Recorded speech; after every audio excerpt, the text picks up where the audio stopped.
The microphone. Under the lights, speaking of facts, double the price, yeah. Under the lights, we covering sports, whatever you like, yeah. Home runs in the park, touchdowns in the end zone. Knockouts in the ring, buzzer beater for the win, go hard or go home. Find out who you are when you under the lights. That pressure made a star, right there. Under the lights, you looking for the best, tune in to Under the Lights.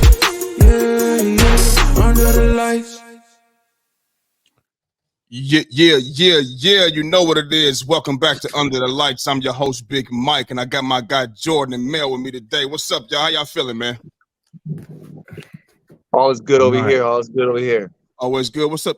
What you got on your head, man? What is that, man? What's that? What's going on, man? I'm chilling. Got that Carmen San Diego hat on. Where in the world is Carmen San Diego? Got that Drew Holiday hat on. What's going on, man? Got that Drew hat? Drew, hey, you ain't locking nobody up on the court like Drew, though. That defense ain't like that on the court, man. Highway to the rim. We're gonna screen Jordan and go at him the whole game. You what that defense like, man? You bugging, bro. Huh? I get bugged. I didn't say you didn't get buckets. I'm talking about on defense. Yeah, defensively is my thing. That was my thing in the beginning. Man, I'm gonna set the screen on you. You coming down there with me, Playboy. Yeah, the only way you're gonna beat is try and get at me is by going at me in the post because you bigger than me. Yeah, going at you in the post or driving on you to the rim. No. Yeah. Bully ball. I'm hitting you at every spot, nigga. What the fuck that mean? Bully ball, nigga. That every spot shit don't mean nothing. 125. We ain't playing one-on-one, my nigga. There's people around. No, you're gonna have to bring a double team. You better. Listen, I don't know what you better. This is, bro. You coming down there with me? You ain't Mel. You ain't 6'4". I'm acting clean. I ain't looking around looking for nobody to pass the ball to. I'm getting the ball. I'm turning around. Boom, we going at it. Let's go. You ain't 6'4", my nigga. Calm down. What that mean, Jordan? Nigga, I'll block the shit out your short ass, nigga. That's short. Nigga, I'm looking at the top of your motherfucking head, man. Shut your ass up, man. You know you ain't. Man, hey, ain't y'all happy this fucking football season, basketball season is overlapped? We got sports every single day, but you know the NFL season about to be over regular season-wise already. We already going into week 17. You understand what I'm saying? So, watch the game last night that's listening to us right now. The Cleveland Browns went on the road, and no, that was at home actually, and got a dub 37-20 over the New York Jets, right? Joe Flacco led the way. He was 19-29 with 309 yards and 3 touchdowns and an interception. Now, we talked about this earlier, a few days ago about how scary, the Browns can be going into the playoffs, and another team in another conference that you may think is, could be scary going into the playoffs. So I'm here to ask both of y'all right now, which team, and I'm gonna start with you, Mel, which team from each conference, you may think is one team or two teams, which team from each conference has a best chance of upsetting one of the higher seeds? Let me know. I'm going to start with them Browns, boys. I do think the Browns have a chance. The thing I'm going to go with the Browns is because even though I'm not very high on them, Flacco has won. I mean, you can say he won off the back of the defense, whatever the case may be. He's won, so he has the leadership and the knowledge of capability of getting it done, and he has weapons out there. Yep. So I'm gonna go with him on that one. NFC, man, that division's too damn loaded to really just pinpoint something. But if I had to choose one, I'm just gonna go with them for right now. The AFC, in the NFC, the Browns. In the AFC, in the AFC, the Browns, not the NFC. Who you got in the NFC? Who's one of them teams that got the best? One of the chances to upset in the higher seed? Man, I haven't got no NFC team right now. Honestly, to keep it real with you, NFC team, like I said, I'm really rooting for y'all to pull it through. Honestly, I'm really rooting for your Eagles to pull through. Okay. I ain't got no NFC sleeper team, not at all. I mean, I don't got none. I just got the Browns because, I think with the weapons they got there and Flacco, I think they can do some things, man. Okay. Who you got, Jordan? Who do you have as one of those teams in the AFC and the NFC conference that can upset one of those higher seeds? I can't hear you. We already spoke about the AFC. Browns. I'm gonna go to the NFC real quick though. I'm gonna just tell you the teams I told you from the get motherfucking go. Yeah. And they one of the hottest teams in the NFL, probably playing one of the best in the NFL right now. Yeah. That's the Los Angeles Rams, bro. Yeah. And I keep telling niggas, bro. I told you that team is a good fucking team, bro. I don't care your record, whatever it is right now. They've won like 5 of the last 6 games. Right now, they hot going Right into there. it. Yeah, they in their next game, maybe they probably jumping into the playoffs, and they can beat any of those teams, bro. They 6 right now. They 6. They in. And they can beat any of those teams, bro. Let me tell you that if they get Detroit Lions, bye. I'm sorry, Detroit. See you later. Mm-hmm. You understand what I'm saying? Yeah, that's a fact. And that's a fact. I might have to roll with you on it. I might have to roll with you on that one. I'm not a Jared Goff guy. You feel me? I'm not. If they can't run the ball like they run it, you know what I'm saying? I don't think Jared Goff is the guy that's gonna go out there and just carve you up and just and you don't want to really go up like they got some good players on defense. The Rams, they got on the offense, they got some good weapons on offense, and all you need is a couple games. Why not Cooper Kupp just go and gives you something, because they already have that rookie wide receiver getting buckets. Puka, You know what I'm saying? Yeah. And then their running game is is the past 5-6 weeks now is up there now. Their running game. And then Matthew Stafford can throw with the best of them, man. Let's be honest. Best. You know what I'm saying? So I'm telling you right now, man, you better watch out for them. I'm motherfucking LA Rams. I'm telling you that right now. You know what I'm saying? And even for them Eagles, man. For them Eagles too. Listen, you do not. If they play like this, can be a tough. Just like for us, bro. I don't want to play the Browns, bro. For my Ravens, I don't want to play the Browns, bro. Yeah, I'm keeping it all the way funky with you. I see y'all the AFC Championship game. I don't want you now, bro. No, I don't want you right now. No, I do not. If I could pay to get somebody Myles Garrett knocked off, I'd pay to get him knocked off if I was in Baltimore. I don't want to see him. I really don't want to see him in the AFC Championship game if I'm Baltimore. Yeah, I'm honestly, I would want to see anybody else but Cleveland, bro. Honestly, right now, because that team, bro, their defense is real, bro. Yeah, they real, like real, loaded. Yeah. So we already know that's obviously Cleveland right now, honestly, because they're not really, they're one of the best records in the AFC. Yeah, you know what I'm saying. So I'm not really gonna sit there and be like, oh, that's the team that's going. If I'm gonna right now, the team that's obviously not out of it, but they there. But the team that still might not make it is Buffalo, right? So Buffalo is the team. There. They're in there, but they haven't clinched. They haven't clinched. Cleveland has clinched, right? But Buffalo would be the team. Like if we already put Cleveland, but we thought Cleveland was going to be the team that's kind of, but they got them wins, man. Like I told you, they got them wins, and they got themselves in. Yep. But Buffalo is the team that if they are, they lose another game and teams win, they can be.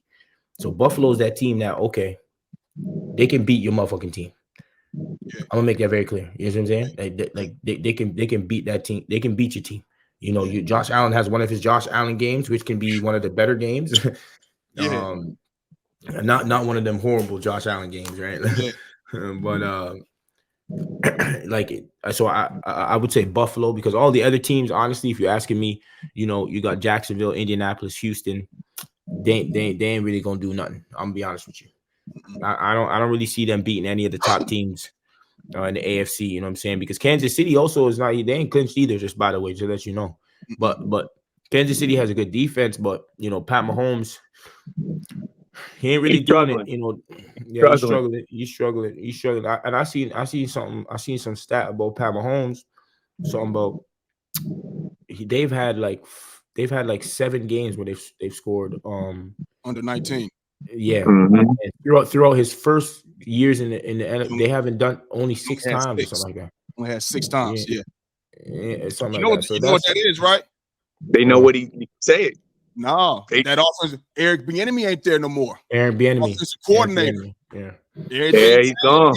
Everything changes, man. That you get a new offensive coordinator, he don't do things the same. Look at us, we still struggling. Look at us.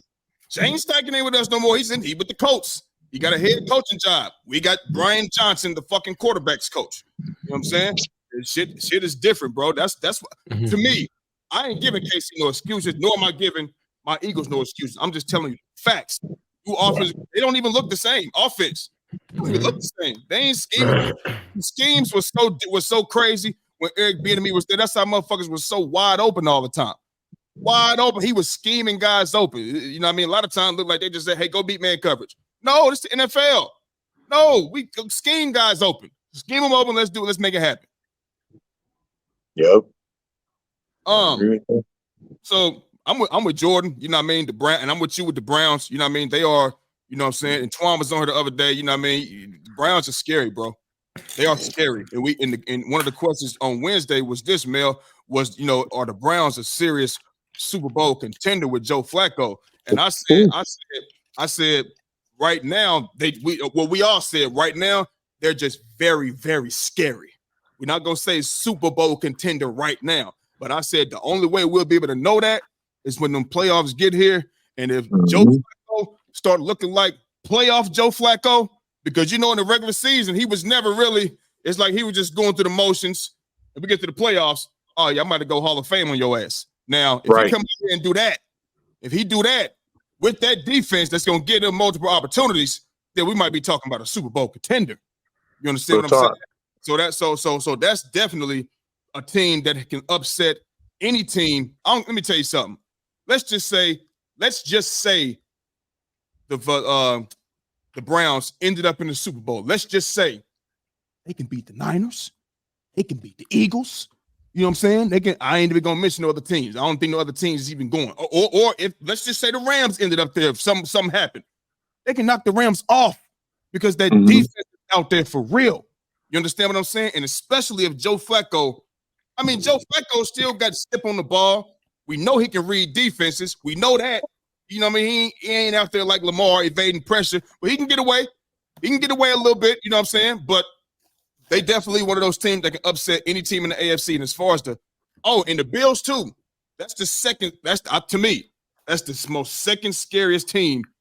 You know, that's on that edge. Like, you don't want to run into the Bills. They ain't got nothing to lose. They got nothing to lose. You know what I'm saying? And even, bro, they can go out there and upset any team in the AFC. You feel me? And like when Jordan was talking about like the Browns and shit. See, I said the Browns was going to fall off the cliff. I said that. That's with Dorian Thompson Robinson and PJ Walker. You understand what I'm saying? I do not believe they would have been in here operating and still winning games. You feel what I'm saying? Because if that was the case, they wouldn't have got Joe Flacco off the couch. You feel what I'm saying? So Flacco in that joint, it's a different thing. Now he's way better than those guys. He's throwing for over 300. He making it do what it do. You understand what I'm saying? They got the run game too. And as far as the NFC, hey, it's the Rams, bro. It's the Rams. The Rams, they're going on the road. They have no home games. They have absolutely nothing to lose, bro. Their defense is not like that. Their secondary is not like that. It's not at all. And with Matt Stafford at the helm, operating, you got Cooper Kupp, Puka, Kyron Williams, Higbee. You know what I'm saying? He can go out there and make some magic. I wouldn't want to run into their ass either. I don't want to play them. I wouldn't want to see the Rams in the first round. No round, really. They got nothing to lose. They trying to knock you off because it's gonna look better on their resume if they win versus ours. Right. You know what I'm saying? So it's definitely the Browns in the AFC and the Rams in the NFC. I like to say one thing real quick. Okay, go ahead. Both of you, what you guys are saying is that as you guys know, especially for football, it's about clicking at the right moment. And both of those teams you have mentioned are clicking at the right moment. Mm-hmm. And so that's what makes them so scary. You know, like you guys are saying, is they're clicking at the right time, you know, and we'll see what happens, man. It's going to be interesting. I'll say that much. Yeah. So moving on, sticking with the NFL, Russell Wilson has been benched by Sean Payton in Denver. Now, according to the reports, I'm hearing that, you know, obviously, if he was on a roster by March, if I'm not mistaken, that's 37 plus, that's $37 million fully guaranteed. You understand what I'm saying? And I'm also hearing that Russell Wilson knew about this, or what was going to be going on for the last 2 months. You understand what I'm saying? So before I elaborate on this, because I don't like this shit, I'm gonna go ahead and let Mel go. Let me know how you feel about this decision by Sean Payton to go ahead and bench Russell Wilson. Mel, let me know. This whole shit is whack, bro. Just Yeah, bro. all around is whack. I don't like the whole shit at all. I'm gonna be 100 with you. Yep. The eye test, when you watch the Broncos play, especially in the beginning of the season, it looked like Russ was like ass out there. Like he was Yep. just playing terrible. Yep. But if you really look at Russ's stats, he's not playing that bad. Yep. His stats, he's over 3,000 yards passing, 26 touchdowns, 8 interceptions. That's better than Mahomes. He's Mahomes, I'm about to say he got numbers better than Mahomes. So now this is what I say, Mike and Jordan. Is it really Russ or is it whack ass fucking Sean Payton? Man, you know what? To me, Sean Payton's a dinosaur, man. That shit, we passed that. Like you gotta mix that shit up. That New Orleans shit you were doing out there, it ain't working here, bro. Like I'm not gonna say you gotta let Russ cook, but you gotta go mix some shit up. This shit, I'm not blaming Russ for this shit, bro. I'm blaming Sean Payton. I think Sean Payton never really fucked with Russ in the beginning. As we know in the beginning of the season, he was taking shots at him, saying he's doing too much press and hugging babies, like his little slights at him. I think he wanted to get Russ out of there, but the money that Russ was making and the name, you couldn't just do it right away. Yeah. So I believe that I felt Sean Payton never wanted him there. I don't think he wanted to work with Russ. I think he has something against Russ, and I don't like this shit. Because if you're gonna do this move, you should have did that shit week 3, 4, 5. When shit was hitting the fan. Right. Now, to me, it's whack. I'm not blaming Russ for this. I think it's Sean Payton. I think Sean Payton's out. He's outdated. I think they needed something new. They got some wet. For me, I always hear this shit about the Broncos. We've been hearing this for the last at least 3 to 4 years. Yep. They're a quarterback away from the Super Bowl. Yep. They're a quarterback away from the Super Bowl. Yep. So look, you bring in Russ. Okay, yeah, the year you brought him in when he was with Seattle, he wasn't having a good year, but he still, I think just him and Pete Carroll, they just over time they just wore each other out. Now he's coming here, to the Denver new start. Okay, it didn't go well the first year around. Now you got Sean Payton there. You're expecting Sean to work with this dude, and he just never gave him the opportunity. So I'm not going to blame Russ. I'm blaming Sean Payton. And I think if I'm if I'm John Elway and them boys up there, you got to do something with Sean. I don't think it's Russ. Personally. I don't think that. Didn't they just pay him? They just pay shit. They just paid. Oh, Sean's there for good. So Russ is gonna have to go get a new team. Sean's there for good. Okay. Go ahead, Jordan. You go. No, you go. Okay. So obviously, this is one question I got for you, Mel. You said you blame Sean Payton. So yes, sir. Obviously, they started off very, very terribly bad. They started off. I mean, we had Miami Dolphins go out there and hang a freaking basketball score on them, 70 points. You feel what I'm saying? But right. Who is responsible for the last 9 games?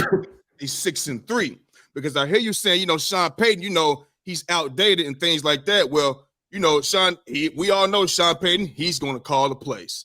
He's called the play. That's what he always done. He's had success with it in the past.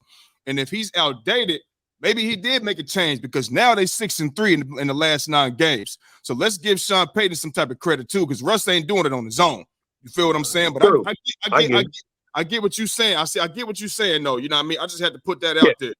This is I know. I hear what you're saying. No, I mean, I'm basically saying and like you said, yes, we got to give the man credit because he did put him in a position. But I want to see, look at those teams that they're playing.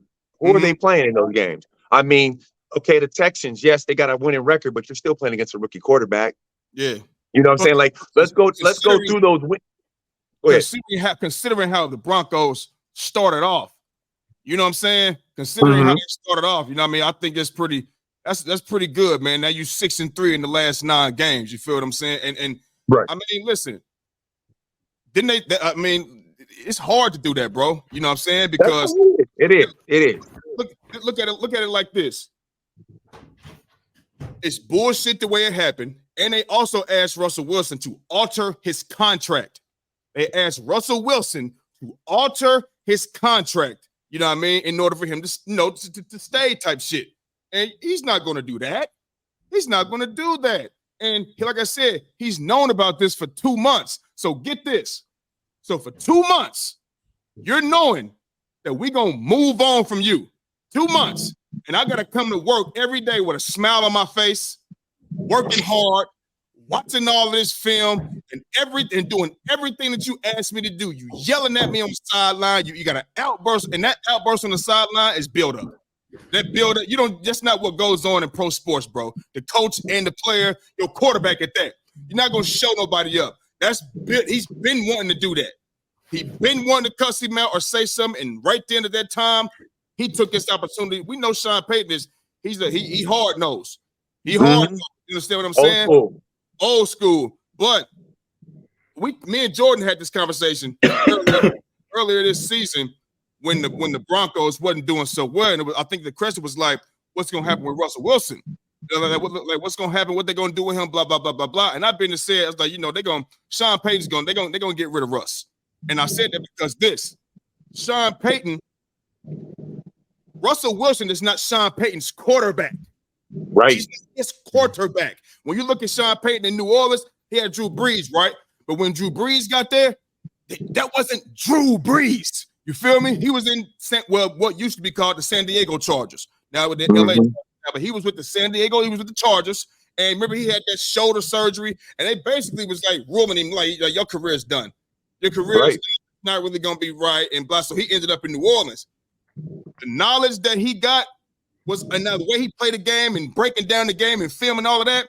That's from up under Sean Payton. He was able to basically kind of raise Drew Brees to the Hall of Fame quarterback that he is. I'm not saying he trained him, but I'm saying, you got a great coach who can give insight on the game and where to go, things like this. When you see this, Sean Payton's seen all the defenses too.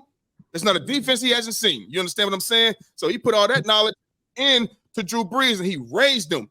Well, Russ been in the league for a decade or more already. What you see from Russ is what you get. Scramble around. You're not maybe not be able to find the first read or whatever the case may be. Scramble around. Now it's a scramble drill. That ain't Sean Payton. Sean Payton, hey, go back there. Hey, put this ball in the middle of the field. Throw that ball over the middle of the field. Throw it downfield. Throw it. You know what I'm saying? That's what he does. You understand what I'm saying? And I just felt like, listen, they're going to get rid of Russell Wilson. He's not. I didn't think they was going to bench him. How you bench him with these numbers and you 6-3 in the last 9 games? You understand what I'm saying? Like you said, Mel, y'all should have did this shit a long time ago when the shit hit the fan. And then you want this man. So you want this man to come to work every day with a great attitude, knowing I'm about to lose my motherfucking job. This is not. It ain't like he can go call around. Matter of fact, I got a story for you right now. I used to work at a place called Wonder Bread. You ever heard of Wonder Bread? People that make the Twinkies. Yes, sir. Yep. Okay. Well, at the plant that I worked at, we made it was a mini muffin department, donuts, bread, and buns. Okay.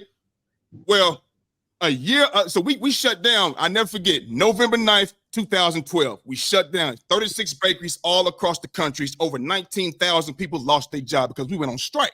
The union couldn't come to an agreement with the company, with the pay, and all of this type of shit. So we went on strike. Ended up getting liquidated and shut down. But here's the deal. We got information on this a year prior. We got information on this a year prior. We had a meeting. They gave us papers and basically telling us what was going on and with the company that, we could possibly be going on strike. It could be shutting down. And so save your money. Don't go on vacation. Save all the money you can. Work all the overtime you can. Hey, if you want to go get a new job, I don't blame you because I'm looking for one too. You know what I'm saying? This is what our union guys telling us. You want to look for another job? Cool, because I'm doing the same thing. Rustin don't got that. He don't got that opportunity. He's under contract. It ain't like so 2 months ago you've been knowing this. It ain't like he could be like, yo, hey, New England. Hey, Bill, you need somebody. I see what's going. You know what I mean? Or hey, Vegas Raiders. Hey, Antonio Pierce. What's up, baby? I'm ready. No, he's under contract. So now when we had to go to work for that whole year, if you was there because you wanted to stay there. or maybe you just you was like, I'm gonna wait and see how things play out. Russ don't have that option. You want him to come to work every day, knowing either way you're gonna getting the fuck up out of here. You know what I'm saying? Bullshit. That's very unprofessional. You don't show him up on the sideline like that. Like I said, that's build up. But even still, you understand what I'm saying? And you got him doing this shit, and he balling the way he balling. That's very wrong, bro. He need he need to be slapped. Sean Payton, whoever made the decision, bro, slapped upside his head. And obviously, the decision to do that is going to be ran through the GM and the owner as well, unless they just give it Sean Payton all free will on some Belichick type shit. I think he has that, Mike. I think he has that in his. I think he got like he had that Drew. What's his name? John Gruden deal where he's like 100 mil PM type shit. He runs the shit. Yeah, so it's bullshit. That shit wrong, man. And I hope Russ. I know he'll get picked up. But I hope he. I hope he able to finish his career. You know what I mean? And just do what he do, man. This shit wrong, bro. This shit wrong. I was going to ask you that after Jordan is done saying his two pieces in there. I was going to ask you that. Do you think there's a place that somebody where Russ will be wanted? Well, it depends on. Well, look at we know it might not be a contender. You know what I'm saying? Because all the contenders got quarterbacks. You know what I'm saying? You ain't gonna tell me they couldn't use him in Las Vegas. You ain't gonna tell me they couldn't use him in New England. I know they ain't sold on Bailey Zappi. You understand what I'm saying? I mean, like, it's places out there, you know what I mean, that can use a Russell Wilson. He ain't washed up. He's not done. You understand what I'm saying? I ain't telling you he gonna go out there and just lead you to the Super Bowl, because Russ gotta have that defense, like a Legion of Boom type of defense to do that. But he can still go somewhere, put up numbers, and win games, man. Question, and then I'll let Jordan go ahead and say what he want to say. Yep. You said there's not a contender out there that you can go to, right? Talk to me. I'm looking, man. I get he's doing this thing. He's out here balling. You don't think the Niners could go get him? You said a great defense that Russ needs, right? Right. Here's the thing, though. Well, the Niners, I think the Niners, you think they sold on Brock Purdy? I'm gonna be real honey with you. From how I think they are. But me personally, I don't think there's something else. I think they want something else. I think Kyle is rocking with him because he's doing what Kyle wants him to do. Mm-hmm. But I know Kyle is like, this ain't what I really wanted. I think Kyle knows that if we're not able to keep all of these pieces around us money-wise, we might have an issue. Because, like I said, I'm gonna say what I don't think Brock Purdy's that. I just don't. Either. I seen elite defense on Monday night against elite offense, and aside from the couple tip passes, you threw that ball to Hamilton. You threw it. You threw it. You was late because they was bringing some pressure. I always said if you give a quarterback, he can just stand back there and pat the ball. You know what I'm saying? Come on. Any quarterback can go make the throws. What you gonna do? Anybody can play three flies up. Yeah. And what you gonna do when they coming for you? When you got to move out that pocket, when you got to evade the pressure, extend the play. You know what I'm saying? I don't believe in Brock Purdy. But what if the Niners are sold on him, they ain't gonna go get Russ. You know why? Because ain't this Brock Purdy's second year? Second. Yeah, bro. He's cheap. It's his second year. You know what I'm saying? And Russ, I mean, they not about to. They gonna keep on rocking with Brock Purdy because he's cheaper. Russ is gonna come at a steeper, higher price. You know what I'm saying? And if they sold on Brock Purdy, I don't even think they're gonna look his way because you damn sure not gonna bring him in there as no fucking backup. You feel what I'm saying? Right. So he could go to one of those teams. You know what I mean? That's like a Bronco. I mean, obviously he's not going back to the Broncos, but I'm saying like a Broncos or Raiders or a New England. You know what I'm saying? I can see him in Tampa over Baker. What they gonna do? Just say Baker. You going what more can Russ? What more you think Russ could do for Tampa Bay? Because they in the playoffs right now as well. I mean, I know they 8-7 or some shit like that. No, but Baker's playing well, bro. Baker's playing well. Man. Baker's playing. He's playing pretty good. All right. He's playing solid, but it's like this. I think Russ can go out there and compete and probably take his job. Baker's not playing to the point where you're like, I'm sold on him. If they do that, Man, it's gonna be a serious QB battle in camp. I think that. What you got to say though about the whole Russ thing, Jordan? I didn't mean to cut you off, bro. No, I mean I'm not really high on this one. You know what I'm saying? I'm not really too high on this. All I know is that, I mean, he's playing. If you look at the numbers, he's doing well, right? Like he's doing well in terms of he's like top. I think he should be top 7 in touchdowns. He has only 8 interceptions. Yep.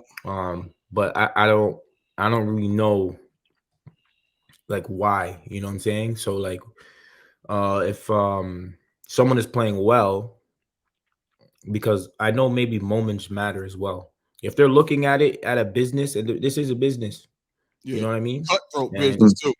Yeah, it is a business. So if they're feeling like, listen, we think that, you know, because they lost to fucking New England, one piece of shit team, and I don't know if they're just like, yo, listen, we might not make it. You know what I'm saying? So like we might as well figure out what we got to do now. Like I don't know like the whole concept on the whole situation. Because I didn't really know that we was like talking about this until now, to be honest with you. So I wasn't able to like I've kind of forgot about this guy sent me this stuff, but so I don't really know. But you didn't look. No, you didn't look, nigga. I've been this nigga to you. Don't try to put it on me, nigga. Your ass. You see how you doing? When did you send me that? When did you send me that? When did you send me that? Let me look at the time. Let me look at the time, because I sent. Let me look at the time since you want to be an asshole today. All right. I sent this to you 7:54 a.m. Do I need to screenshot it and send it to you? 7:54 a.m. like my time? My time. Either way, it was hours and hours and hours ago. Right. It's like my time. Like that don't make sense. You see how you do me, man? No, but man, I'm trying to tell this man, hey, stop sending my stuff to my Instagram, man. Send it to my WhatsApp and to my iMessage, bro. Okay. And how much messages I get on IG? Hold on. To your iMessage coming to your texting your phone? Yeah, send it to my iMessage. Hold on. I sent you one. I sent you the other one on I did send the other one for Wednesday. I mean for Tuesday. I sent that to your phone. Yeah. Okay. Ain't you on IG in Australia, nigga? No, what I'm saying is IG. I get a lot of things on IG, so just send it to my iMessage. You get a lot of things on IG. Yes. Okay. What you getting on my? I don't even want to get into that. I don't even want to get into that. I don't want to do that. I don't want to do that. But I don't do that. It's nothing about no females on like that. I'm just telling you. Okay, that's fine. I didn't want to. Yeah. You go ahead, man. This ain't the old Jordans, man. Old Jordan, maybe you might catch me. You know, if I was, with Miriam's around there, she's like, "Yo, right. Now we be ducking questions and shit." You know what I'm saying? I'll be ducking questions like a mother. Let me ask you this, Jordan, because you're a professional athlete. Both of y'all play pro ball. All right, Jordan.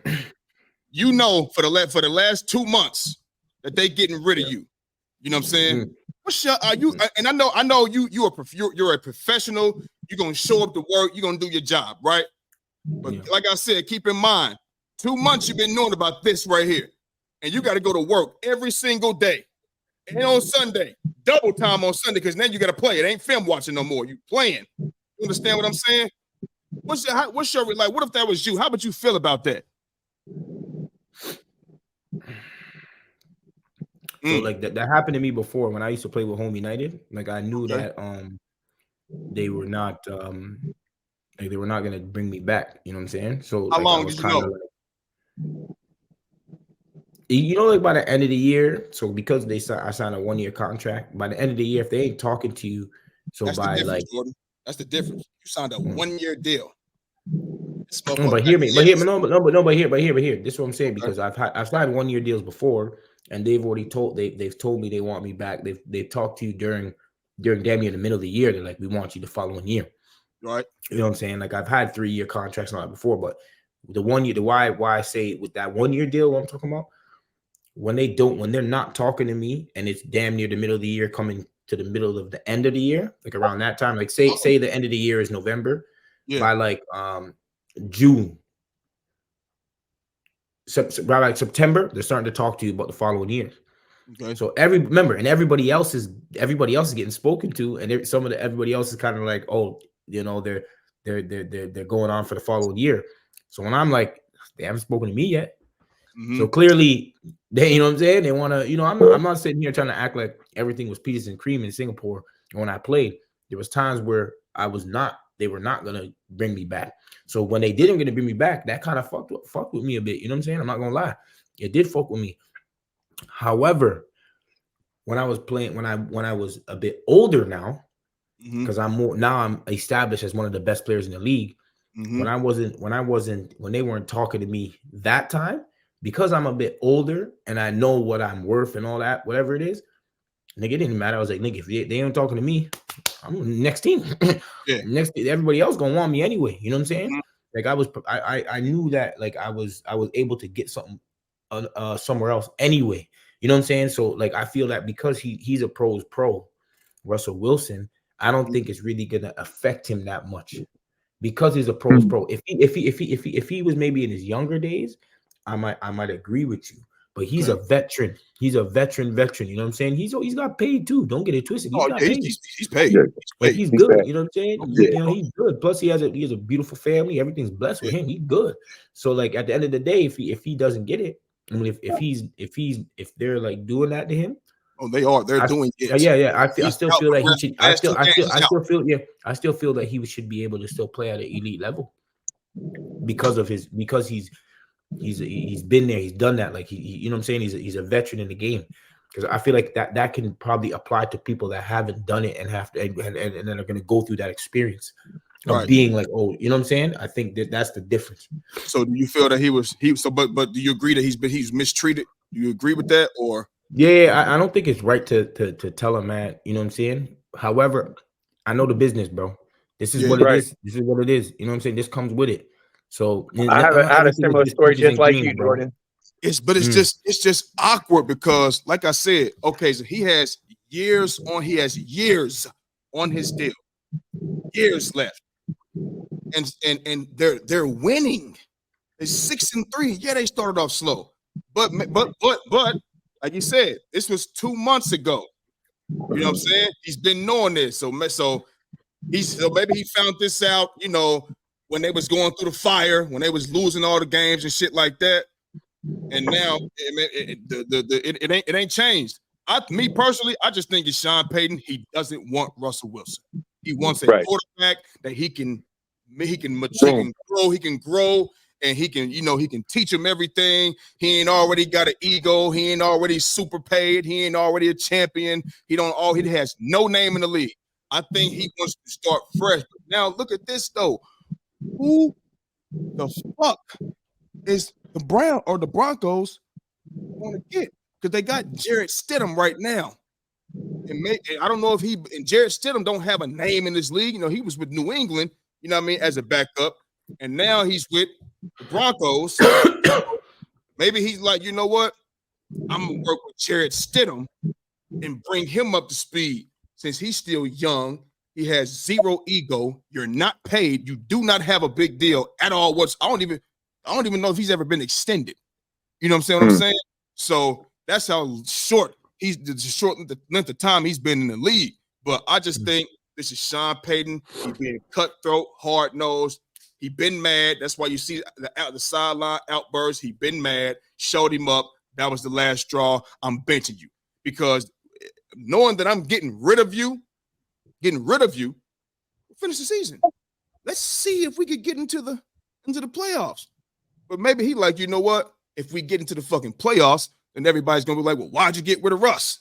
You understand what I'm saying? So maybe he's just trying to play it smart and get ahead of the shit. Maybe get ahead of it. I don't know. I still think it's fucked up. Like I said, I have a similar story, but I think too, Mike, what you're saying, and this is the last bit I want to say is, just like you're saying, they told him 2 months ago, right? So maybe when they told him this 2 months ago, think about 2 months ago how Russ was playing. Yep. They were looking at it like that. And this is why, like what Jordan said, he's a veteran's veteran, where you got to give Russ his credit and just due. Like you said, Mike, he's coming in there every day, going 110%, watching the film, and he's winning. Yep. He could have tanked it and said, fuck it, man. Yeah. You know what I'm saying? and it's like you said, it's very odd for them to do that because normally you see this happen when people are still losing on the decline. They're in the hunt of this thing. They can sneak in this bitch. And that's why I said I had a similar story just like Jordan when I played in Germany. I was averaging a triple-double and we were in second place. And they cut me every day. But here's the thing. Every day in practice, I didn't get notified. I got notified by the eye test. Every day I come in practice, they brought a new import in. Every day. They did that for a week and a half straight, bro. And I, like Jordan said, it fucks with you. Yeah. You know, but it motivated me. Like I was out there killing, cooking them niggas up. But it fucks with you because you're like, damn, nigga, like I'm out here. We're in second place and I'm averaging a triple. Like you cut me. Why?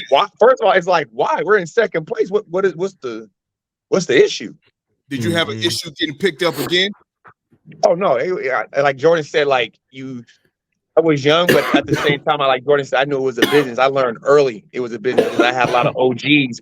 When you gotta understand, when I got into playing professional basketball, I had a lot of OGs teaching me the game, and they taught me the ropes, and I really did, and I appreciate them. They taught me the ropes and gained me up. Used to tell me like, "Hey, bro, this ain't what you think it is." Like, go network and stuff. So I did a lot of that, but nah, when they did that easy pickup, it wasn't hard for me to get picked back on the team, but it just lets you know that like you have to be in the business mindset. You can't be on your, oh man, these niggas fucked me over, man. Fuck these bitch ass niggas. Because while you doing that, you over here, you slowing up your game. But I like Jordan said, I applaud Russ for being a pro or being a professional about this. I think I don't think it's gonna be hard for Russ to get a job. You know what I mean? Because like you said, his last 9 games, 6-3. He been balling. He got the same numbers as Pat Mahomes, if not or better. You know what I'm saying? And I can see if he fell off a cliff in the other team, and then he got benched, and then the other team's gonna be like, well, damn, I think this might be the end of Russ. I don't know, but that ain't what it was. I'm sure all 31 other teams is like, damn. And and I'm looking at the teams right now, looking at the teams like the Raiders, you know what I'm saying? The Giants. They ain't sold on Tommy DeVito. And even though they still got, Daniel Jones under contract, come on now. They ain't sold on that either. You feel what I'm saying? The Minnesota Vikings, they didn't extend Kirk Cousins. They didn't extend him. That contract is up. And coming off of Achilles at his age, he ain't 40 years old, but he's mid-30s. You understand what I'm saying? Maybe they might not want to do that no more. You feel me? And just even this year, they was talking about him on the fucking trade block. Right. On the trade block, you feel me? I look at the situation like the Chicago Bears. I think they're gonna get up off of Justin Fields. Yeah, I think they're gonna get up off of Justin Fields, and unless they go get Caleb Williams or one of those quarterbacks at the draft, that could also be a destination for Russ. You understand? Look at the Washington Commanders. He would. That's a better quarterback in Washington. He's better than Sam Howell, better than Jacoby Brissett. You got Eric Bieniemy there. You know what I'm saying? That could be something for the Washington Commanders. You feel me? And other than that, it ain't really no, unless you look at the Falcons. But I think the Falcons should get Justin Fields. That's what I think. Pair him up with Drake London down there, Kyle Pitts, Bijan Robinson. You got the RPO. It could be ugly down in the A. And they flying over the young. They flying around on defense. I think that could be a good pickup for Russ. You feel what I'm saying? So he got some suitors. It ain't gonna be the contenders, because all the contenders they got quarterbacks already. But like I said, the Falcons, even the Titans, unless they're sold on Will Levis. But I don't think Russell want to go there. Derrick Henry not gonna be there no more. This is his last season there. DeAndre Hopkins, that's my guy. He got a 2-year deal there. I don't think he's gonna finish the season there at all whatsoever next season. I do not think he gonna want out. He's gonna want out. You understand what I'm saying? But he got some suitors, bro. So hopefully, somebody pick him up quick. I think he'll be all right. So as we move on, transitioning to the NBA, the Golden State Warriors losing. You see I left the E out on lose. You see I left it out on lose. I can spell, y'all. I can spell. I definitely can spell. But the Warriors lose to Miami Heat 114-102. And as you can see, Steph and Clay, they be showing their frustration on the sideline. So the question that I have for you is this. What's next for the Golden State Warriors? Like, what's really next? You understand what I'm saying? Because it ain't looking good, man. It's not one of those things where you're looking at it like they'll get it together. They be all right. They be all right. It ain't like that. Now, my man Jordan, you know, TC still tells me, he told me the next 10 games, they at home and watch, you know, they gonna run it up and win games. Well, and that may be true. They 0-1 right now in these next 10 games. You understand what I'm saying? And you know, so I want to get your and Jordan. You can go first if you want to, Jordan. You know what I'm saying? What's next for the Golden State Warriors? What's next? I want to let you guys get your rocks off. No. I want to let you guys get your rocks off. Jordan. No, we're not doing that. Yeah, we are. We are doing this. This is you, Jordan. This is you. What he does, this man. is your squad. Yes, and we're not going until you go. So you go. You let me know don't try to wait. Don't try to see what somebody gonna say. No, see, I want to know what's next for your Golden State Warriors. Take it away. This guy, man. Honestly, listen, man. So we have our next 6 games is at home. But I mean, if we talk about in the long run, like in the long run, I think we need size, right? But we've been playing well in the last 7 games. You know what I'm saying? We 5-2. I mean, yes, we 5-2. Who's calling me? Oh shit. Hold on. Hold on. Hello? This nigga gotta answer the phone. Who is come that? Come on the things, man. Come on that? the things. I sent you the street. I sent you the StreamYard. Yeah, come on. Who that? Right. Baja? Corbin. Oh, okay. All right. Keep going though. Okay, so like I definitely know that we have some things that we have to clearly what is it called? Get, which is size and all that. But that's not what I like. I feel that we have a team. You see what I'm saying? Like, we win these games at home, things are gonna look okay, whatever the case may be, depending on if we make it into the playoffs, which I know we will, who we play. I feel like we can get up. The West is not out here like, nigga, I'm not worried, like Minnesota, really. Like, I hear you, you know what I'm saying, but really, you know what I'm saying? I'm not thinking. You're at the top. You saying? I hear you at the top. I hear you at the top. But what? You think they're gonna win the chip? Are they gonna win the chip? No. I told you the other day, Minnesota's not the best team in the. They are not. So what I'm saying is like that the West is up for grabs, brother. Yeah, up for grabs. Yeah. So you mentioned Minnesota. They at the top. They not about to fall all the way down. No, I'm not talking about they're gonna fall down. Like, if they make it into the playoffs, I'm not thinking Minnesota's gonna go to the NBA championship or nothing like that. No. You know what I'm saying? Beat the Warriors. Nah, they won't beat us. Not in the playoffs. Not in the playoffs. That's that bullshit you're choking on right now. But honestly, nothing. Listen, we've shown that we can bounce back. We figure out what we can what we struggle with, and we start rallying off wins and getting up into the pit. Like, we've shown that we've done this. Klay Thompson has shown that he struggles out in the beginning, and then he comes back on and starts and gives you 20 points a game on 40% shooting from 3. Like, he does this, bro. This is not like something that no. This is not something that, I'm just saying. He does this. Like, this is what we continuously do. It's not a thing where I'm not going to jump off the boat because of a little bad look of 1-2 loss. You know what I'm saying? I'm not going to do that. That's not what I'm going to do. What I'm going to do is of course I'm a fan, so I'm gonna be low key bit biased, and I'm gonna roll with him. But I know. Let me talk, man. Let me talk. You said let me talk, nigga. You know what? Say what you're gonna say. Say what you're gonna say. What? No, say what you're gonna say. No. say what you're gonna say. Yo, say what you're gonna say. All I said was, you can be a fan, Jordan, but be a realist. All right, be a realist, man. You can, because you keep talking about Klay. This is what we do. This is what we do. You want to get on. You want Klay, not this. He ain't that.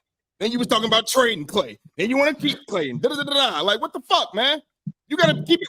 Be a realist, bro. No, the thing is, why do you do this, bro? This is what I'm saying. Yo, you ask me if someone were to have to get traded, who would it be? If you're asking me, if you're asking me a Why would I question want on to if trade no, hold on. If you're the asking me, splash?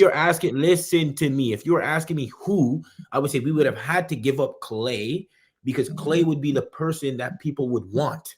It's not like, oh, I would want to do that. If I I like how had you to try to do it, clean that up. no, it's the truth. Look, go back to the tape, nigga. Go back to the tape. Go I back to the tape. might try to go. I don't know which episode that was. I might have to do Go some. back to the tape. Go back to the tape. If I had to trade someone, I I'm would gonna keep it already real do. with you. I'm not going back. I don't even know which episode that was, so I'm not going back. I don't. It is what it is. What I'm saying is, I already know that we have a relaxed size, and that's an issue for us, bro. And we beat it. We have a team with size, which like a Minnesota, like the Lakers, all these teams that.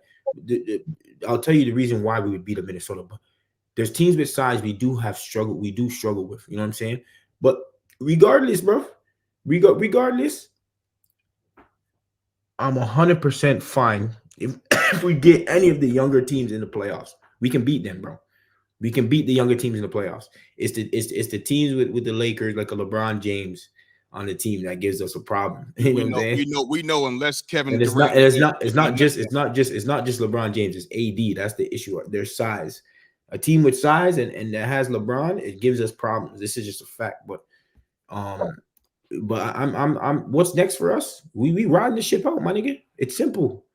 We riding the ship out, bro. So I don't mind riding the shit out because we won for so long. It don't matter, bro. It does matter. You're still playing. It does matter. It does matter. It absolutely matters. You retired? He retired? Who's retired? Steph or and Clay and them. They retired or they still playing?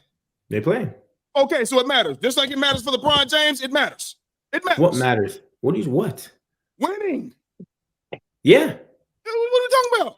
You're talking about because we won so much. That don't fucking mean this nigga, are you listening when I say, yeah, we won so much, so I'm gonna ride with these niggas, and we gotta find out who we gotta get back into a winning situation with these niggas, is what I'm saying.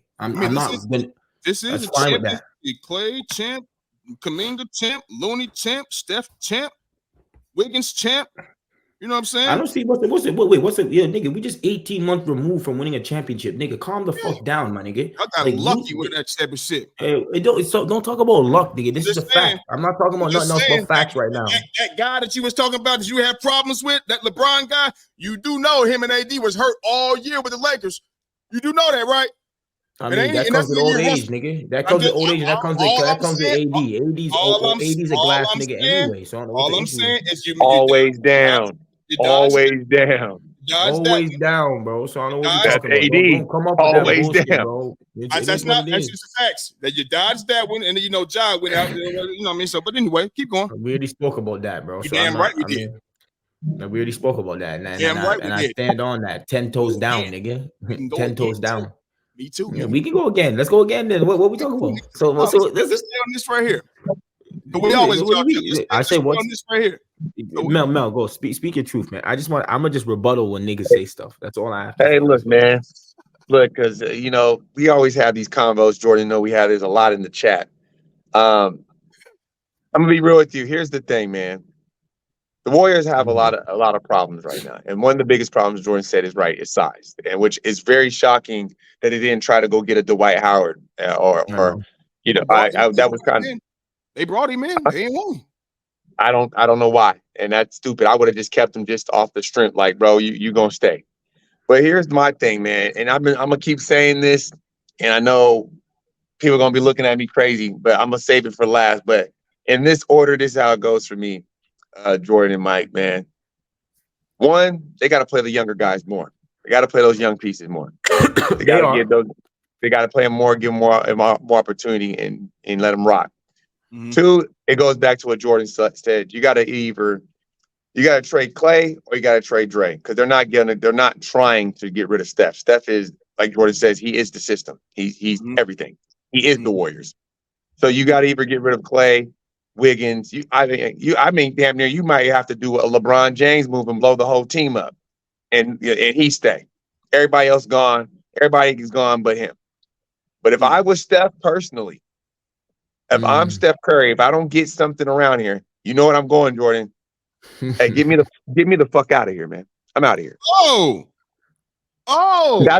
listen, Mike. That's what I would do if I was Steph Curry. I'm looking around here. I got this fucking wannabe thug over here that thinks he's a tough guy, fucking up shit for me. He fucked off one of my championships. No, he didn't. Already. No, he didn't. Let's not do that, Mike. He ain't Mike, fucking let's not do that. No, he let's didn't. not do that, Mike. Mel, you're not going to get that because the man played 6 out of 7 games. With the last game in Oracle. Momentum swung. He had 32, 13, and 15, and 9. That man, number 30, he had 17 points. So I don't want to. And also, Kevin Love also missed the game 3 as well. You understand? So I'm not blaming that championship. You missed game 5, and you played game 6 and 7, with 7 being at home at the Oracle, because it was the loudest arena in the fucking in the NBA. I'm not giving that. No. Man. Me and Jordan had momentum this swung. That's his opinion on it anyway. That's what he thinks. That's my opinion. I feel like Steph. I feel like this. I hear everything you're saying. Momentum swung though. Momentum swung, and when you got a team with a LeBron James, a player like a Kyrie, and some dogs. That team, Cleveland, had dogs. As much as people don't want to admit it, they had some dogs over there. You know, Shump was over there. Rich was over there. Tristan's over there. They had some players over there. JR was there. You know, people that are not gonna that are able to switch on everything. That can play multiple positions. I have some dogs over there. Dogs, as in, can like do dirty work or shit like that. That's what you mean? Yeah. Okay. I'm not saying like basically like that. They had some dogs that they put like this. They had players that know they role. Okay. Yeah. You know, Shump's not going to take a ill-advised shot. He's going to take the shots he can. Play D on Steph. His job, you stay on Steph, lock it up, or Clay. You know, but getting back to the thing of it is, if I'm Steph Curry, man, I'm looking around. I got this nigga that cost me a championship. This nigga just does stupid shit all the time for us, and he's fucking up our season already right now. Then I got this nigga Clay. He's starting to come alive, like Jordan said, but is it going to be consistent? He's not the same player he used to be defensively. And you know, and then you got to look at Wiggins. Like, what happened to this guy?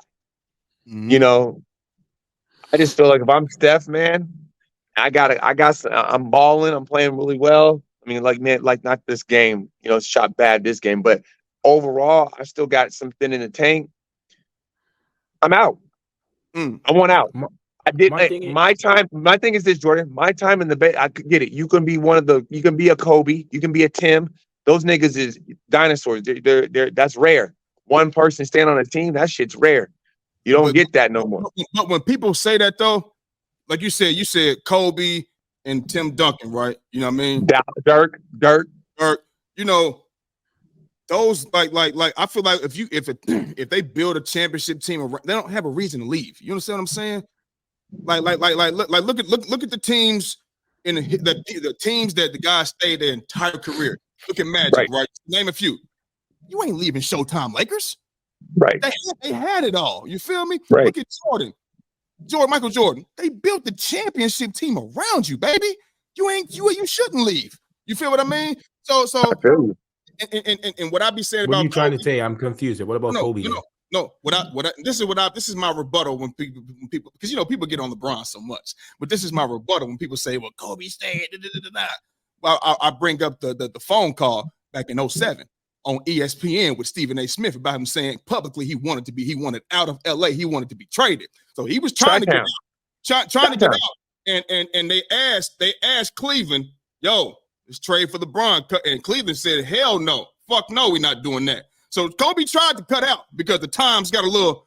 But that's not what we're talking about right now. You say that these players stayed on their team. So no, but I'm telling you, the players that I'm just going about the history when they say this guy didn't leave.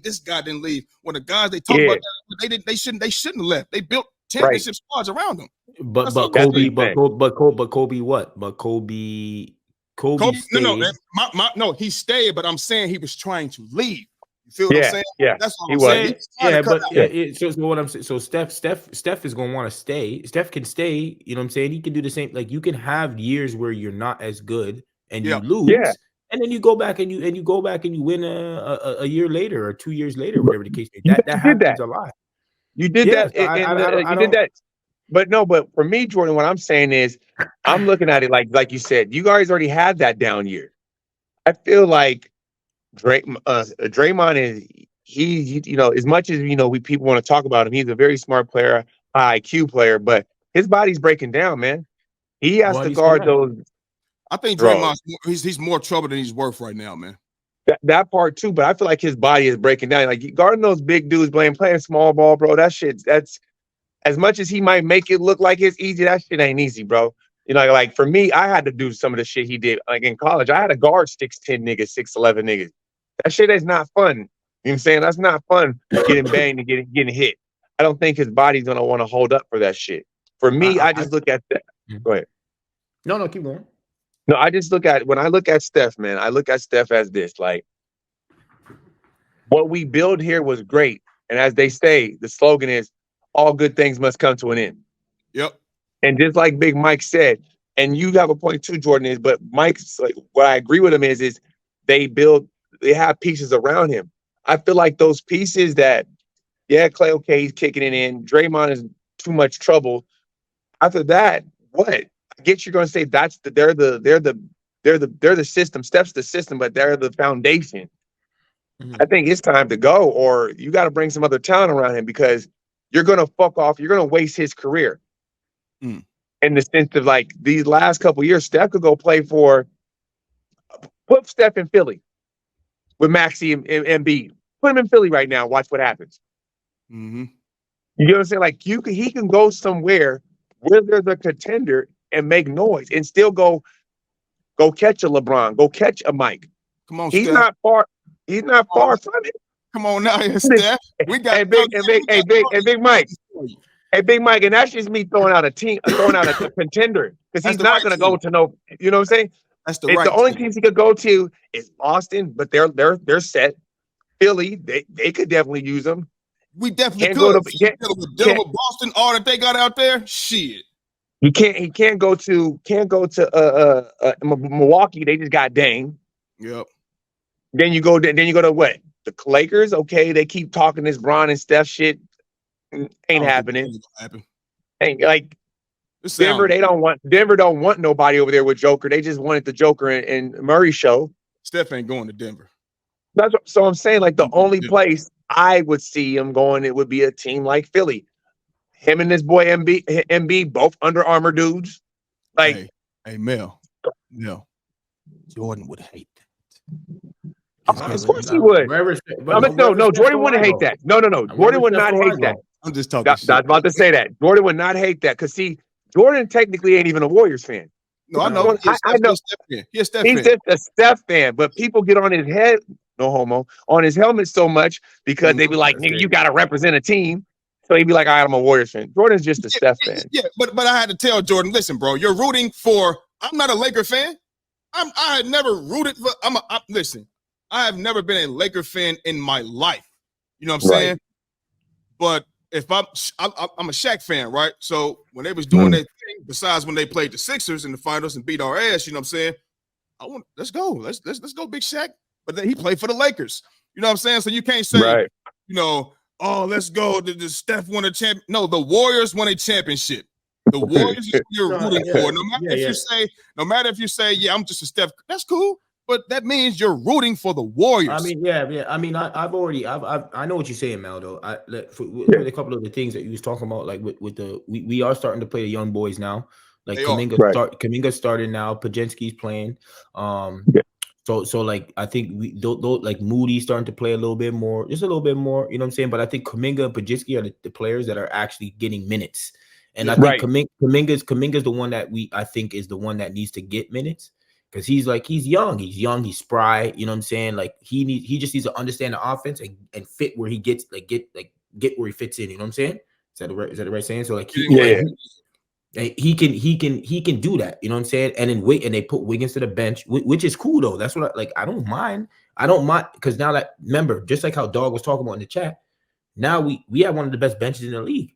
You have Chris Paul coming out, you have Wiggins coming out there, you know what I'm saying? Like you have two good with Moody, you see what I'm saying? Like we have a decent bet with the center guy. I think he should play too. I like Looney too. Mel, Oh, you know we Jackson. fucking Jackson's cold. we you know we love Looney Tune.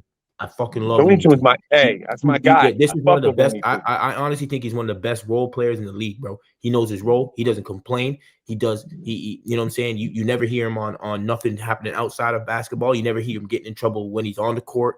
Nothing like that. He doesn't complain. He just does his role and keeps it pushing. I think But Looney, but not to cut you out, Looney, he ain't got no room to complain. It's not like he's an offensive threat. You know what I mean? Like, get me the ball. I need to score. You know what I'm saying? His job is to. That would be like Dennis Rodman complaining. Motherfucker, you can't get in the post and score, nigga. You ain't getting no buckets. Go out here, play defense. Run the floor, play solid defense, and you know, do what you got to do. I hear you. I'm just saying that because of today and how players are today, and how especially niggas going like how you know, Donovan thinks that all the players today, they all complain and they all think that they should be whatever that they think they're bigger than they are. You know what I'm saying? But I think that with Looney Tune, you just don't hear nothing of him. He just knows his role and he keeps it pushing. And he's not getting paid like exception. He's getting paid like $7 million a year or $10 million a year or something like that. And keeps it pushing. You know what I'm saying? And that's what I like about him. You know what I'm saying? And I think like someone like a Kuminga can learn from that. You know what I'm saying? Someone like those type of players that, okay, you know, the purpose, the motion offense is for Clay and Steph to be moving off the ball, which can create things for you. Kuminga just needs to insert himself and see when he can attack, because he can attack. He can attack. He just got to know the game a bit more, which will help. And I think he has a potential to be this, and I think he has a potential of doing this. However, with the other stuff that you was talking about, Mel, I it's not like I agree. We're not the same as we were before. But but what you have to do, Mel, you have to tweak some things. You know what I'm saying? Like that's what happens when you get old, like, you know, with teams like Tim Duncan and those guys. You have to, okay, Timmy's there, but you know, you have to usher in the Kawhi or Ginobili and thing have to, you know, they have different roles. Like, so what I think is like, you know, why are you shaking your head? I mean, the players that you named, you know, like the Ginobili's, and I'm like, bro, them is different type of. I don't think that's so. Listen, Clay. No, I'm not talking about. I wasn't comparing them to them niggas. No, I'm saying that to say this. Basically, just usher them in. So what I'm saying, I'm talking about those young guys. You usher them in, like, right. You usher them in, but now like the Clay, right? Like the Clay, he needs to understand. Like they need to say, okay, what type of role can we give Clay now that he's not the second guy on our team? You understand what I'm saying? And still Clay be there. Do you get what I'm saying? Like Clay, like you see how they can Ginobili, he's like he understands his role and he's not that guy, like that guy, even though he's that guy. Clay's that guy, but he's not that guy anymore. You understand? He can be like the fourth, you know, guy and still run through him. I didn't know Ginobili wasn't that guy when he was in the game. I didn't even know. Ginobili that dude. Here's my thing though, Jay. But that's what Clay is though, right? Because Clay, like, you can be like Clay's a shooter, he's a gunner, and no matter what, he's gonna gun. And you said whatever, like you said, things got to change or whatever the case may be. But what else can Clay do? He's a 3-and-D guy. He's never been a 3-and-D. Just say he's a 3-ball. He ain't playing D. His defense is not where it once was. You know what I'm saying? But, right. I mean, what else is Clay gonna do? Was he gonna take his minutes away? Or what? I said, if he's not a put the ball on the ground, run the offense type guy. That's never been. That's why he can give you 60 points on 11 fucking dribbles. You feel me? So I mean, what different? What else can you do for Klay Thompson to be better or fit in better or whatever besides take his minutes down and let the young guys come in and then, hey, Klay, you come in and, you know, hopefully you can get hot and do what you do. So what I would say is this. Clay's thing is the shot selection, right? That's what's changing for Clay. Because before, Clay's shot selection was whatever, and he could do whatever the hell he wanted, and he was good. He was pretty much good with that before he got hurt. But as now, he normally does. Clay could shoot any fucking where, and it's going in. And now, what I'm saying is, he's just gonna have to tone down on the shots. That's basically what you have to do. You know how? But here's my thing, though, Jordan. Go ahead, Mel. Here's my thing, though, Jordan. No. My thing is, I just want to touch back before we, let you go, Mike. You're saying he was your second option, and I'm looking right now. I feel like it's just Steph. You don't have no other options. So where, like Mike's saying, where does Clay fit in now? Because if he was your second option, like he used to be. Like, just get him up. And I agree with Mike. He's doing the same shit. He's just missing shots. Well, not now, but he's hitting No, shots not now. now. But at Now first, he's starting to make but shots. Yeah. yeah, he's hitting them. But like at first, he was missing. So if he was just, and like Mike said, he's just a shooter. That's all he can provide for you because his defense ain't there no more. I mean, he tries. He I mean, but tries. He tries. He's out there. he's just getting hurt. Yeah, He's hurt. he ain't just getting blown by. You know what I'm saying? But Clay, I mean, it's like he used to beat you to the spot. You're not getting past Yeah. that. Just got a screen right here, something. He can slide more. I mean, he can still slide. He can do good. You know what I mean? It's just not. If it was a 10, it's more so maybe like a 7 now. And also like the Wiggins thing is the issue too, right? Because they thought after that championship run, they thought that Wiggins would become the second dude on the Warriors, right? Because he had yes, that's what I'm telling you. I'm not saying they didn't. I mean, I'm not saying. I'm saying he can't be the second guy.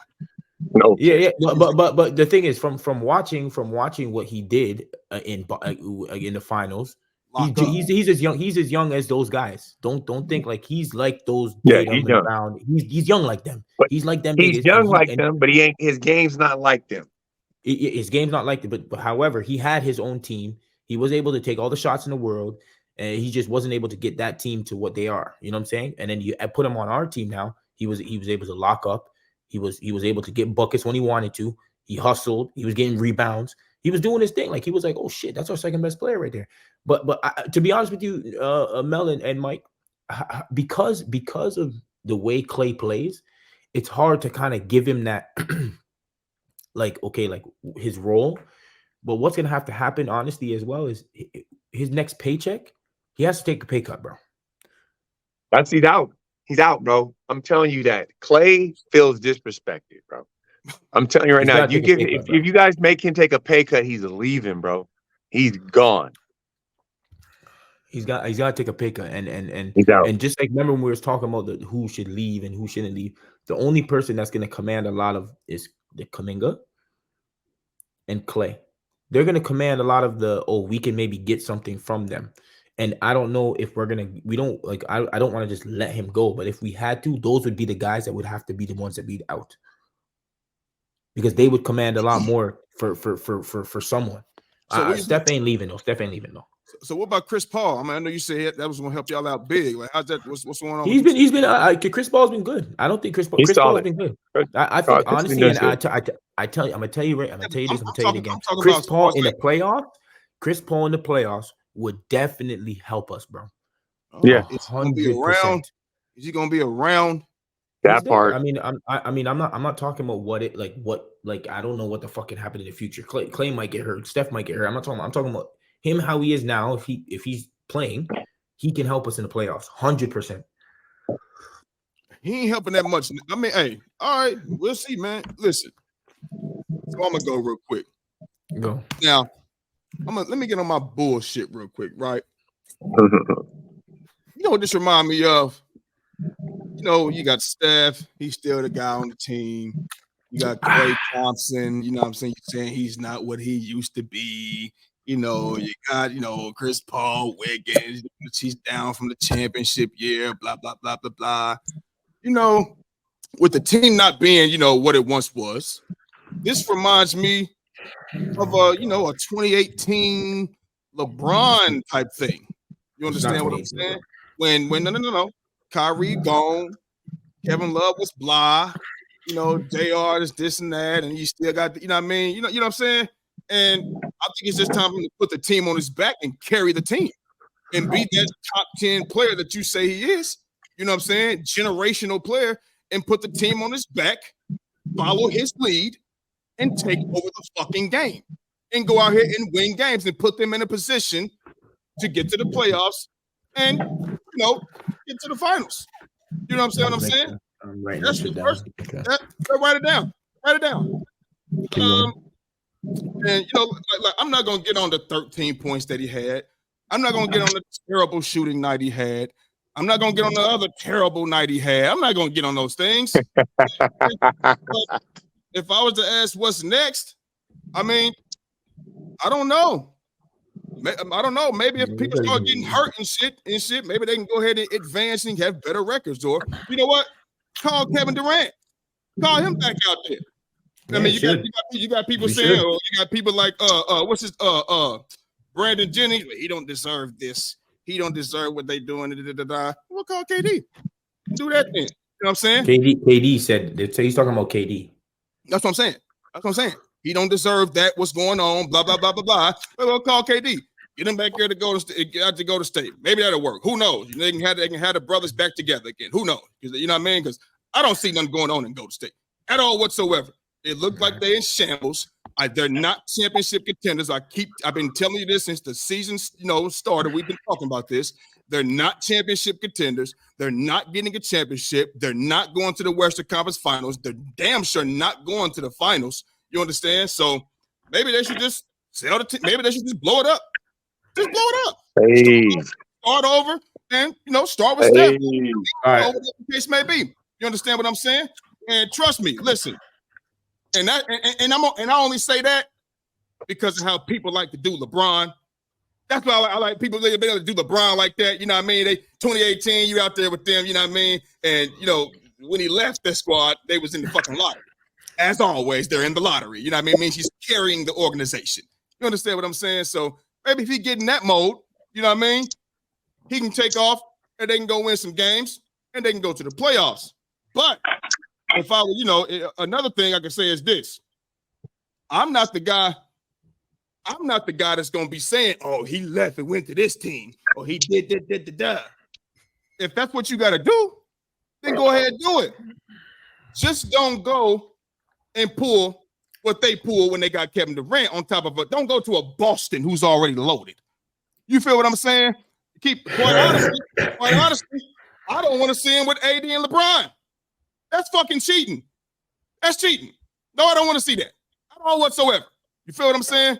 So, I mean, if you want to go to another team, go ahead and do it. I'm not the guy that's going to say, hey, stay. Well, first of all, he has had a great career. They have built championship organizations around the man, all of that shit.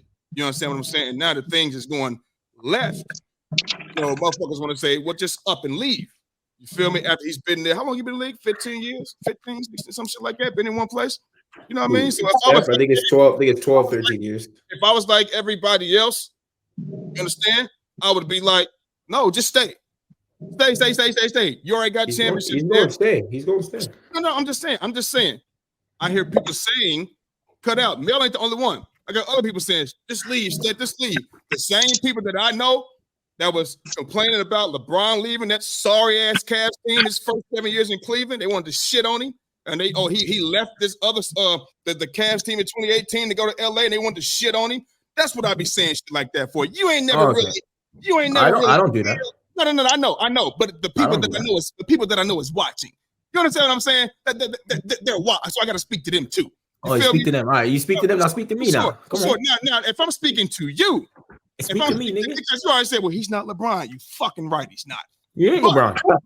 Not even close. Yeah, he's not LeBron. Not even close. But he's I'm not LeBron. This, bro. Listen, when Steph came in the league, 09? This is year what? This is like he came up 2009, 2010, his first season. Okay, so or 2010, 2011.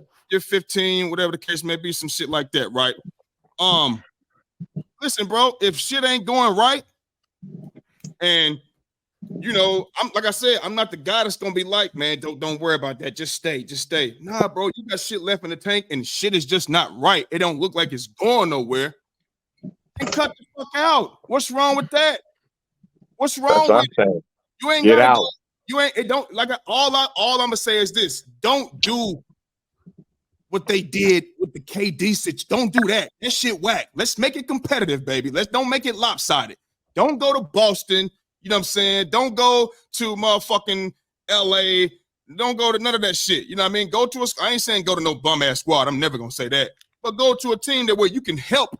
You know what I'm saying? And they they're in a need of a Steph Curry, in need of a situation like that to get to the next level. You understand what I'm saying? Come on to my Knicks, man. We take them. Come on over, baby. He ain't going to NY, I know. Baby. Let a nigga dream, man. Chill out, man. Chill out. You're right. I'm gonna let you keep dreaming, baby, because he damn dream, man. All right. But I would love to see Jordan be a Knicks fan now. I would love to see you know that. what it is. Hey, listen, I'll be right with you, my nigga. I have a Steph Curry New York Knicks jersey on the wall, nigga. You know what I'm saying? And I'm glad you said that because we need to take a look at Steph Curry being in Philadelphia because that jersey on the wall would be spectacular. Hey, man. To pair with Embiid and Maxey, you feel me? A young Maxey and an Embiid. You understand? You double Embiid. You got Steph out there, or you can pick and roll with Embiid and Maxey coming, and you got Kelly Oubre. He's a role player. You got Nicholas Batum and those guys, Marcus Morris. They can play some defense, shoot some threes, whatever the case may be. You know the fruit roll-ups you was talking about. The guys who got the fruit roll-ups and the bag of chips. You know what I'm saying? Come with those guys. You feel me? Since we not that good, you feel me? And come out to Philadelphia and let's get some money. So if I wouldn't stay, it don't look like nothing's going on in Golden State. Not this year, not next year either. And if I'm Steph, dog, I wouldn't even want to play with Draymond no more. I wouldn't want to play. I would want to be off the team with Draymond. I think Steph should go. Let's just keep it real. Let's keep it real. If he stay in Golden State, what the fuck they gonna build around him, Mel? What they gonna build around him? Hey, Mike. You heard what I said. He should go. He should go to Philly. Okay, Jordan. So what? And that's what they gonna get. What they gonna build around Steph? No. I want you to continue. Is it my? Can I say something? So he shouldn't leave. No. So Jordan. Okay. So all right. So what do you? I don't know why you. Listen. Like, okay. First off, listen, man. Number one. Firstly, you started chatting about 2018 and this thing about LeBron and him not being. Let's make this very clear, huh? Steph Curry has been in the league less years and has the same amount of rings as LeBron. Okay, we know how he got those. I don't give a damn what it is because he also like LeBron James also went to go get rings with one of his good friends. He wasn't lopsided. Hold on. Whether or not, we got to stop with that too, though. We got to stop with that too, Mike. No, because this whole thing about KD. Let me make this very let me make this very clear for everyone that's out there. See, the Warriors built their situation homegrown, bro. Listen, no, it doesn't. Listen, they built it homegrown, bro. Yes, they built did. it. Let me talk, nigga.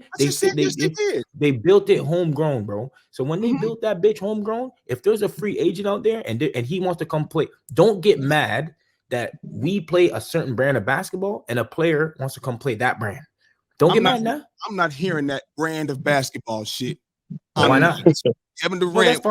Kevin Durant wanted it easy. He's seen they got walked. Whatever the case may be. Turned around and got walked down by LeBron. And whatever the case may be. All I know is that the Cavs had a good ass squad too. Yes, good ass fucking team, and not like the Warriors. And the thing is, with Kevin Durant, but without Kevin Durant, it was damn sure they had. You could low key say they had better, probably overall players. People like to say. How? I'm gonna tell you how. First you had LeBron James. Hold on. First you had stop saying stuff. Yo. First they had LeBron James, who's 6'8", 6'9", 200 whatever. I'm gonna tell you exactly why. Who's their best player, and our best player is 6'2", soaking wet. You understand? And I'm gonna tell you exactly why. And because now we're gonna go into this 2018 LeBron shit. Mm-hmm. Okay, everyone needs to understand. All right, on this platform, when you're usually the best player on your team and you're a shorter in terms of NBA, you don't win, bro. You don't win. There's only a few in the history of the game that has won. And I've always said this stuff. Hold on. And he is one of those guys. Steph Curry is one of those guys. Steph Curry is one of those guys. So I'm just letting people know that Steph Curry, first off, Steph Curry isn't LeBron. So LeBron is 6'8" and he can do certain things that Steph Curry is not going to be able to do on a physical standpoint. On a thing where he's not going to be able to do, which is this game is all about height and it's all about physicality when it comes to, especially in the playoffs. That's why shorter players have being the best player as a shorter player. It's hard to win with those type of with your best player being that. It's the same. Do you think Kyrie can go out there and be the best player on his team and win? It's not happening, bro. We already seen he can't do nothing without LeBron. Yeah, okay, you name any of your best. Derrick Rose wasn't gonna happen. It wasn't gonna happen. It wasn't gonna happen. Every player that you think that is a short player that sure wasn't. They said they wasn't gonna beat LeBron in Miami. Well, that's because he was with D Wade too. Okay, that ain't lopsided though. Yes, it is, Mike. Mike, stop. That's please. crazy. Shut up, Mike. bro. That's crazy. This is what I want to say. You got to stop that, Mike. You're trying to tell me.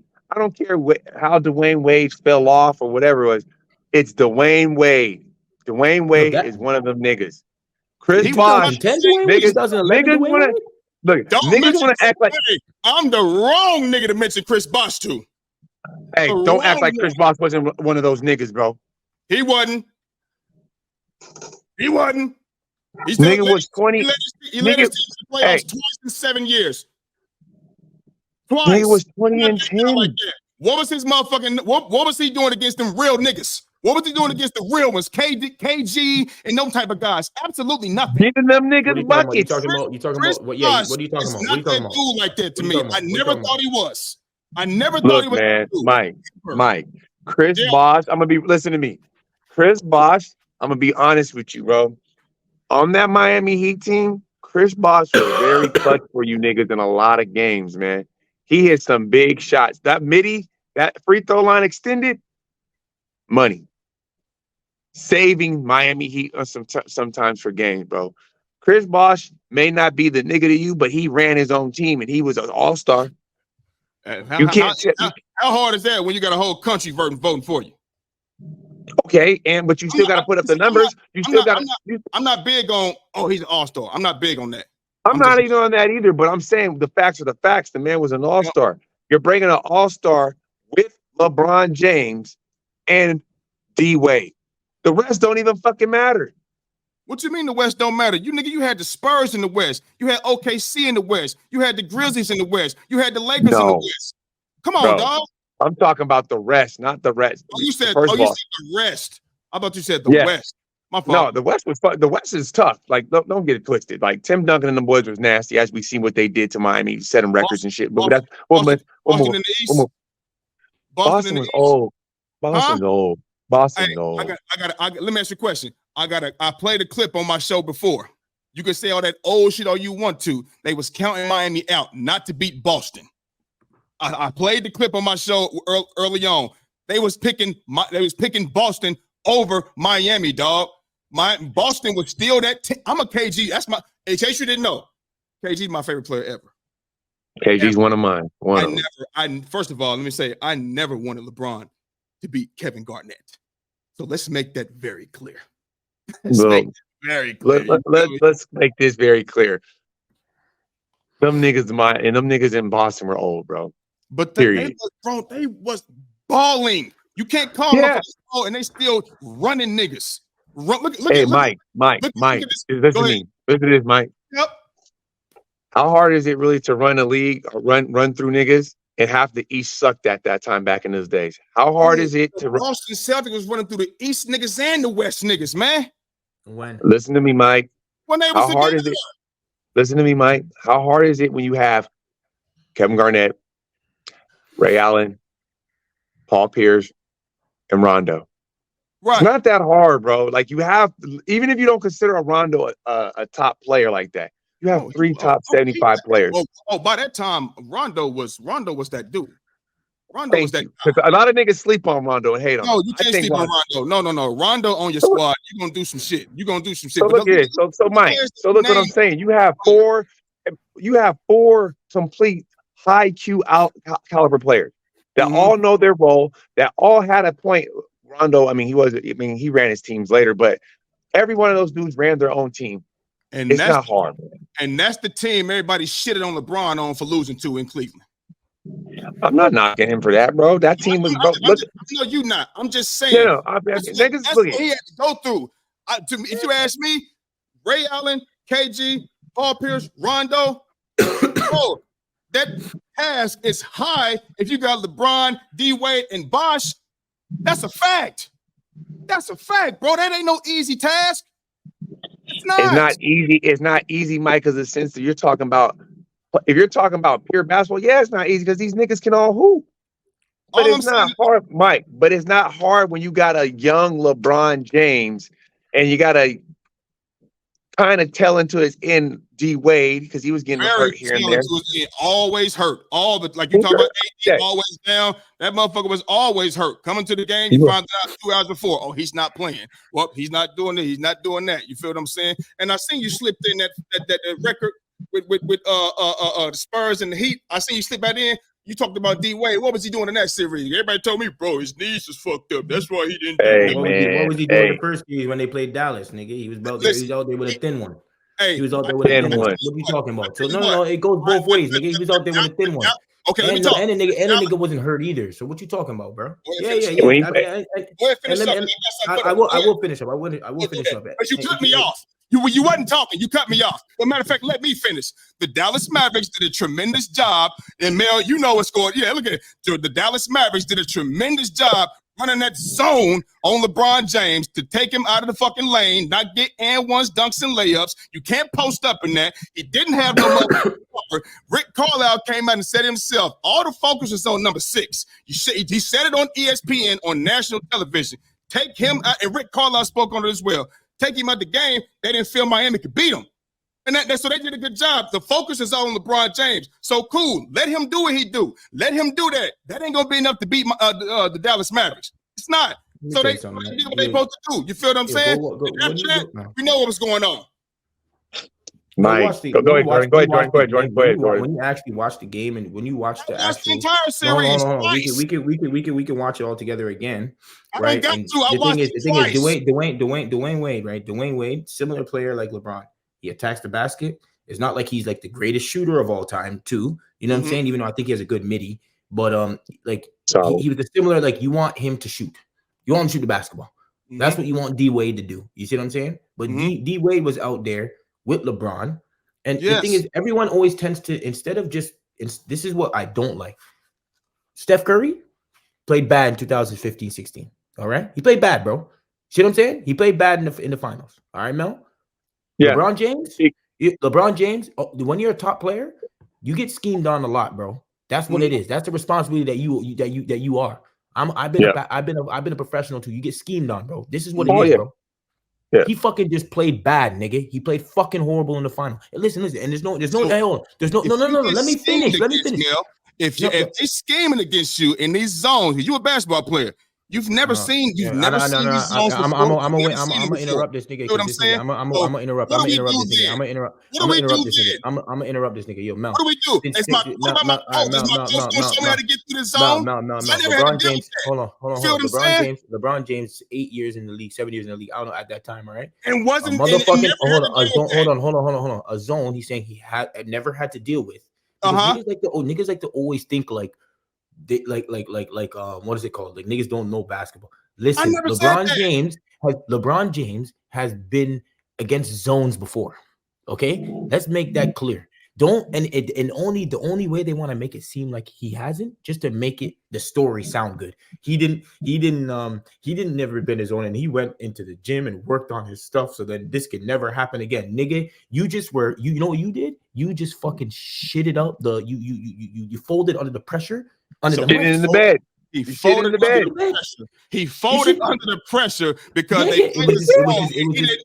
Jordan told me he should have just shot the ball.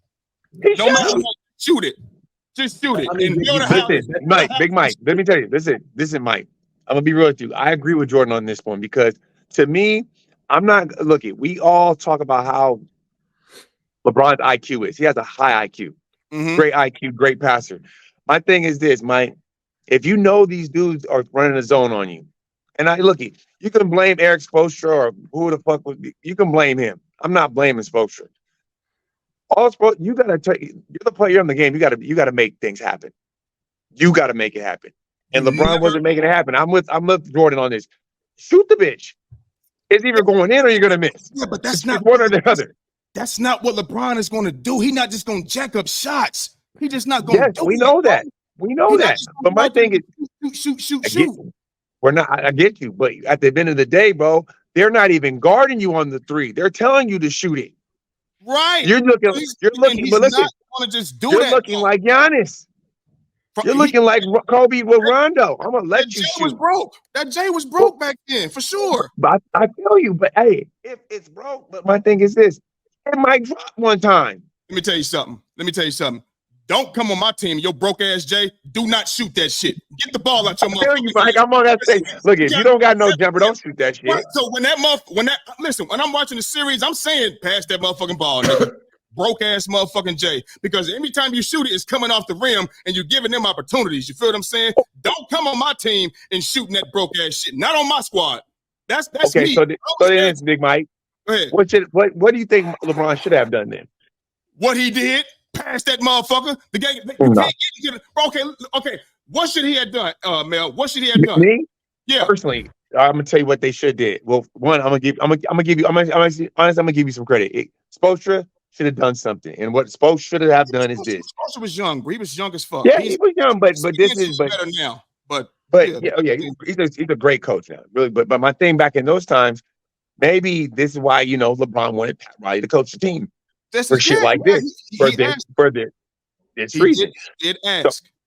So what I would have done if I'm supposed to coach him, I would have put LeBron at the high post. But they didn't. You asked me what I would have done. I'm telling you, I'm putting Braun at the high post. D-Wade, Bosh, you pop out, you be at the short corner, you be at the dumper spot, and that's you be cool. there. And that's cool. If they would have done that and made those adjustments and made those changes, maybe we would be talking about something different. All I'm saying is this, bro. He's not gonna go out. First of all, you're not driving in the lane. You can't. Excuse me. You're not. We're not letting you in the lane. Period. That's one. That Jay is not there. Period. Point blank. I would have done the same thing, but I don't come out here and just shoot. You don't have to just shoot. This is crazy. No. It's not just that, bro. It's not just that. He's passing up things. Go continue, because this is the last crazy, time bro. me and Jordan talked about this, he told me he doesn't care. Don't pass the ball, just shoot it. And if it miss, it miss. If it falls, it falls. A shot isn't just a shot. No. A shot is a shot. You can do. There's plenty of different shots in a game. There's plenty of. Continue. So you want your guy to come out here who ain't got no J and to go out there and just shoot just because he's the best player on the team? I'm gonna tell you exactly what it is. First off, LeBron. Let me make this very clear, huh? LeBron wasn't a bad shooter. Okay, he wasn't good enough. Listen. LeBron wasn't a bad shooter in that finals. You know what it was? He mentally checked out and didn't shoot, and it made it seem like he's a worse shooter. It wasn't about oh he's not a bad. Him, because he was in his own. This is facts, bro. No. What? Listen. Watch the game. When you watch the game, no. Because if when you watch the game and see him pass up, I'm talking about he gets into the lane like this, pass out instead of just float the bitch up. Don't act like you don't know the nigga. You've been doing this your whole life, bro. You've been doing this your whole life, bro. Don't act like you can't make all of a sudden now. Oh, he can't make a 15-footer. Yes, he can make a 15-footer. What you talking about? Even then, he can make a 15-footer. Not to just go out there and just shoot. Jordan and Dwayne Wade had the same issue too. Dwayne Wade had to go in that clogged up lane too. It's not just LeBron James. Oh, it's LeBron James. What he does doesn't matter. That's the whole key. LeBron James had fucking what's his name guarding him at times. Old ass Jason Kidd. Okay, and a zone. Nobody was man to man with LeBron, bro. Nigga keep saying zone. D Wade had the same situation, bro. Let D Wade get off. We don't care because without LeBron doing what he do, it doesn't matter. You see, this is the bullshit. So you know what? Hey, Steph Curry, 2000. Let Draymond get off. Yeah, because they were zoning in on you. So let Draymond get off. Yeah, that's my excuse for Steph Curry. You know what? 16. Get the fuck out of here. No, it's not. How's that your excuse? Get the fuck out of here. Yo. Let me tell you something. If a guy shoots the ball, look at it how you look at it. It is what it is. If a guy shoots the ball, if your best, let me if your best player shoots the ball 8 times, 7 times, listen, this is not a Spoelstra thing, eh? If you're going into a fourth quarter shooting the ball 2 times, this is not a Spoelstra thing. That's a you thing. There's no way Spoelstra's like, you know what? No, hey, if the defense isn't giving it to only shoot the ball 2 times, pass to the open bag. It's not. This is not the case, brother. And the thing is, with you like to get at me about Steph, bro. It's like you're the same. You're delusional right now with LeBron James in this final. Yes, you are, my nigga. Yes, you are, my nigga. Mike is out here, bro. No, I'm not. No. You're delusional, bro. No, because why is there an excuse? Why is there an excuse for LeBron for not? Yeah, you are. Yeah, I'm not. There's an excuse for LeBron. You just want to say this because I be on you about Steph. That's cool. No, I don't really. The thing is, I can admit Steph didn't play well in the 2015-16 finals. I can admit to that. It's not that difficult. It's not that like nigga. Not everyone gonna play well, but the thing is with LeBron James, bro. And this is the thing with LeBron. I don't think he gave himself the opportunity to even fail, bro. You understand? Like he was mentally checked out. He checked out, bro. That's how you feel. And the thing is, and nothing's wrong with like everyone has to go through their ups and downs in their career. Let me ask you a question. You want Draymond shooting them threes? Draymond ain't LeBron. Let's make that clear. He ain't got a good jumper. Do you want him to shoot them threes like that? If Draymond is wide open, take the shot. I'm not gonna sit here and take it. No. You know what? This is perfect. It's perfect. This is perfect. When we played basketball in Singapore, right? I was not a great shooter for a while back then, and I could even say I'm not like a great shooter, even though I can shoot the ball now, right? And you know why? It's about confidence. That's number one. What did you tell me if I'm open? What did you tell? No, what did you? No, listen. I couldn't shoot worth shit. Bro. Shoot with confidence, boy. That motherfucker. Boom. He doesn't. He even said he doesn't shoot with the confidence. Even on live television, he was like, "Yeah, he said I'm shooting with confidence now this year, and that's why he's damn near at 40-something% for 3." But remember what you told me. You told me specifically if I am open, Jordan. You said, Jordan, if you're open, shoot the ball, bro. Shoot the ball. Like shoot, and I was not a good shooter. But that's Mel, hold on. Mel. So hold on. Don't come on my team doing that shit. No. Hold on. Mel, being the best player on the team, right, was telling me shoot the ball. Now listen, Dwayne Wade, LeBron James. If LeBron James is LeBron James, I guarantee you he was telling him to shoot the ball, and he's way better shooter. So why would Mel tell me, as a player that's not a good shooter, to shoot the ball? Now you tell me, why did you tell me to shoot the ball knowing that I'm not a good shooter? There's a couple reasons. Here's the reason. All right. First reason is the flow of the game. The flow.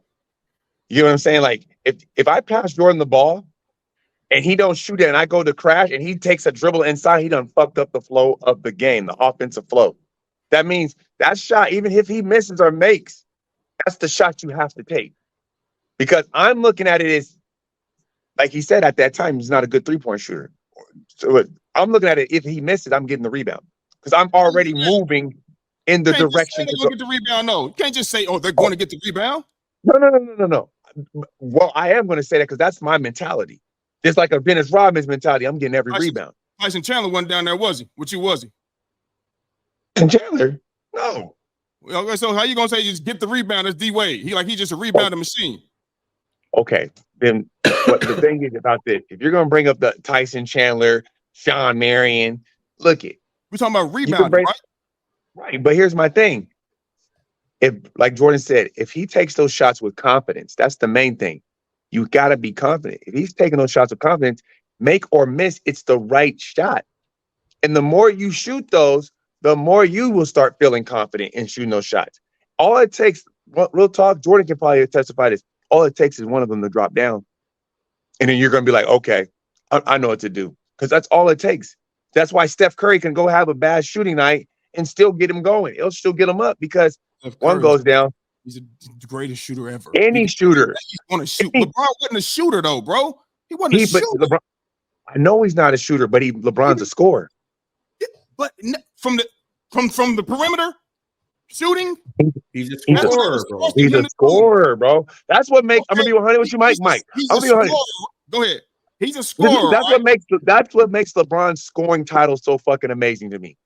The nigga was not even really trying to score the fucking ball, and he's scoring it at a nice clip. He's able to get to his points come from the rim, and if they not letting fast break dunks, I get it. I see it. The nigga play with me, right? But I'm saying he's not going to knock those shots down consistently. Like, I don't give a fuck how much confidence he got. Mike. You gotta keep the defense honest though. Like honest, you gotta player, keep the offense right. And it's not. Listen. We want him to shoot, bro. Yes, they wanted LeBron to shoot. Okay, and the thing is, but then if LeBron knocks down, okay, I know we're all talking hypothetical, but if LeBron knocks 2 or 3 of those down, now what is Dallas doing? You said if he wasn't knocking them down. We're talking about this whole thing is if. But he wasn't. He wasn't. LeBron wasn't making shots in the lane either. LeBron was passing up shots. He couldn't get in the lane. No, Mike, don't do that. But LeBron was passing up shots too. LeBron was passing up shots too. So he passed. I'm with Jordan. You telling me he couldn't drive and do a floater? He couldn't drive and get a floater?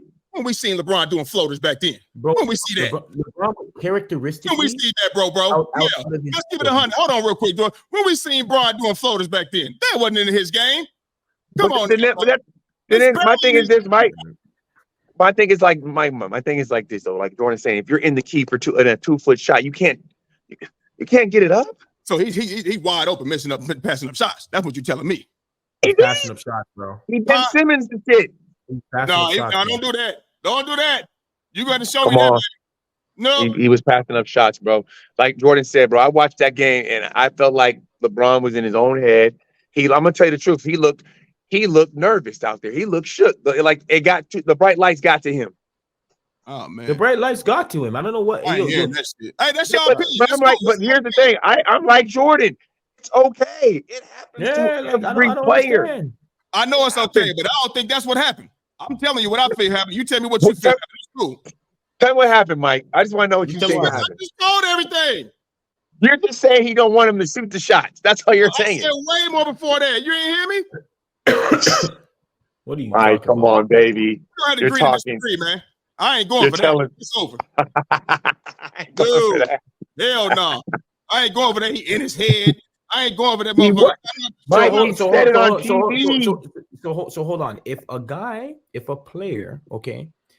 player is passing up open shots because you say he's not a good shooter, you're saying he's not in his head.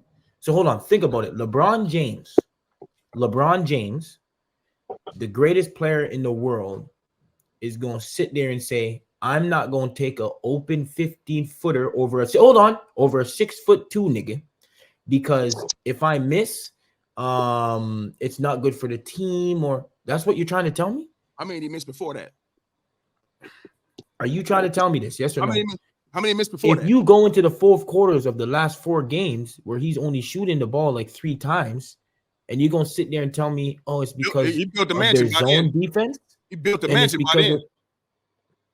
He built a mansion by that's exactly LeBron James. So even if you're forcing up shots, even if you're so hold on, you are the best player on the team. You're gonna have to still make something happen. You're gonna have to do. Hey, Mike, I'm gonna be right. You're gonna have to force some shit out occasionally. You're the best player. That's what you get that opportunity because you're the best player. You're gonna have to force some shit up sometimes. Okay. So keep on forcing up shots, keep on missing it, and keep on going. It's not even like just as much forcing. It's like it's not like I don't want to use the word force either, Jordan. What's the word then? Like you're trying to create an opportunity for the other you're team. Trying to plenty of opportunity for them to get the rebound and go do what they do. Plenty of opportunity. Hey, Mike, I'm gonna tell you. Hey, you know what? Yep. We're gonna watch this fucking game, all 3 of us together, and I want to sit here and really. I watch the host. Listen, when I'm on, we watch it all together though. We have to watch it all together. I want to watch this shit, and I want to ask you, Mike, shot or no shot? Then don't say because he has a broke jumper. Listen, shot or no shot. The fact of the matter is, not about to go out there and build and just pull up a bunch of jumpers, bro. He's not going to do that. That's not what he's going to do. We can come on. We can do a Zoom or a thing like this and put the game one. See and we watch it and talk this shit. You watch the game and you let me know what you see. I've already watched all these games. I'll watch it all over again. You do that and you let me know. Because I've already watched it. Anything I can come out here and talk about, I know I watched all the games, man. All of them. All of them. That doesn't mean you can't forget. That's for sure. I'm gonna forget. Okay. All right. So okay, Mike. I got a question for you, Mike. I know you want to move on. Mike, question. Yeah. So when they lost to Dallas, right? Mm-hmm. So you said it's because LeBron was not shooting the ball and it was cool, right? Here's my thing. Why we ain't giving no credit to Dallas? I am. Here's my thing is though. I'm about to get to that part. Hold on. I just gotta ask you this question before I give Dallas. I'm gonna tell you why I think Dallas won the game, won the series. I mean, I need to know when they got that ass slapped by San Antonio. Was LeBron shooting the ball then? He was a better shooter then, though, bro. That's a fact. He was a better shooter then, though. That's a fact. We all know this. He went and worked on the jumper shit after the 2011 finals a week later. D-Wade said it in his documentary. He's been in the gym working on shooting and working on breaking down the zone in case they ran into that again. Now, how does it now we're quoting niggas, but the words out of LeBron's mouth said, hey, I wasn't confident back then, and we just bypassed that. He said that? Niggas said in that series, he said I wasn't confident. That's why I wasn't shooting the ball. I ain't hear that. Send it to me. I'm gonna send it to you, bro. Send it to me. Here's my next thing though. Now, Mike, I'm gonna go to you. I give Dallas a lot of credit because again, it goes back to what I was saying. They had dogs that all knew their role. Sean Marion. As much as people want to hate on Sean Marion, he was a solid player for his career. Yeah. They had a lot of veterans on their team. They had an entire team of veterans. Thank you.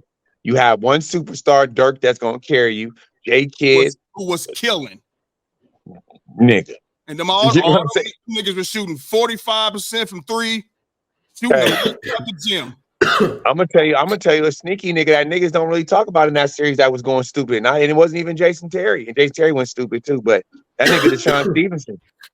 Yes, he shot 56%. That nigga was stupid. Yeah. That nigga was going stupid in that series. They balled out. They listen. They did what they supposed to do. I'm not letting LeBron penetrate my lane. No, make him shoot. The jumpers broke. See, that's what I'm saying. But look at Mike, and that's why I'm giving Dallas the credit because look at all those players. Deshaun Stevenson, 3-and-D guy. Yep. Sean Marion, 3-and-D guy. Who else was on that team? Was it Jason Kidd? He shot 44 or 45% from three. And people like to say, this is what I like to say when people say old, right? If your game is not predicated on athleticism, you see what I'm saying? If you're right. like look at Vince Carter. His game is predicated on athleticism. You know what I'm saying? But once their athleticism waned, you know what I'm saying? We've seen a different type of player. So when you talk about, Tim Duncans and the Jason Kidds or these type of guys, their games are not predicated on athleticism. You feel what I'm saying? So and it's never been that. You feel me? So never. Right. Say, this guy older. Bro, their game is not predicated on athleticism. Like Jason Kidd, it's up here with Jason Kidd. It's in the mind with Jason Kidd. Set you up for the three. Go out there and play some defense and shoot the three ball. You know what I'm saying? He didn't always have that jumper either, but he got exponentially better at that. 40, I think he shot 44 or between 44 and 46% from three. That series or that season, some shit like that. But yeah, man. I mean, and then you mentioned, like you also mentioned, Chris Bosh. What was he doing in that series? He's getting cooked up by Dirk Nowitzki. Okay, but nobody. People like to exclude Chris Bosh. You know what I mean? I mean, because I keep hearing this superstar or whatever. But whatever. He was bro. Chris Bosh was a solid player, bro. He was cold. He's a good basketball player. Right. He was good. Good basketball player. But the superstar type of shit that people want to put him with the first ballot Hall of Famer, you are out of your. So he KG. He Tim Duncan there. He called Malone. That's a sympathy vote because hey man. I mean, all I'm gonna say is go ahead, Jordan. Chris Bosh. I mean, he gave me what I think he should give me. Right. What is it? 18 and what or 20 and what? He gave me about 19 points a game. He gave me what he should give Yeah, me he in did that his job. series. The person that didn't give me what they should have gave me in that series was LeBron James.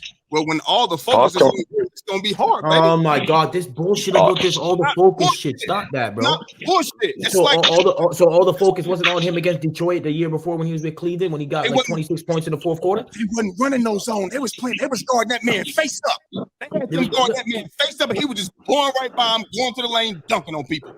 That's what he was doing. This is where it's like, yo, you gotta if you are playing man to man, right? If you're playing man, right, and you're not worried about anybody else but LeBron, and you're doing what, boxing elbows. If you're boxing elbows, that is damn near like a zone because you're just waiting for him to drive. But what was he doing? Right. You know what LeBron was doing? Yes. What? You don't know what I'm talking about. You have no clue what that is. Oh, it's Mel. Well, wait. That was me. Wait.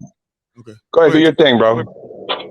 Go ahead, George. So you have him playing in you have LeBron James basically shooting jumpers, doing all types of stuff in that series. All types of things is what he was doing. He was fade away from three, taking off balance shooting, left, right, off the back shoulder. You're talking all types of shots, bro. All types of shots against Detroit.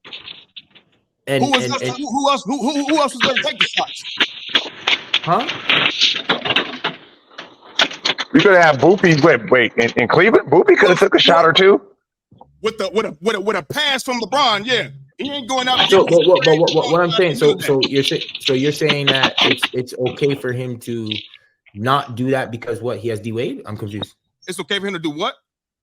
So what does that have to do with him? What does that have to do with anything? Him not taking those shots. What does that have to do with, like, what is it? What were you saying about? Not taking what shot? Yeah, why did you say that? Like, why did you say who was supposed to what? He said no. Take shots.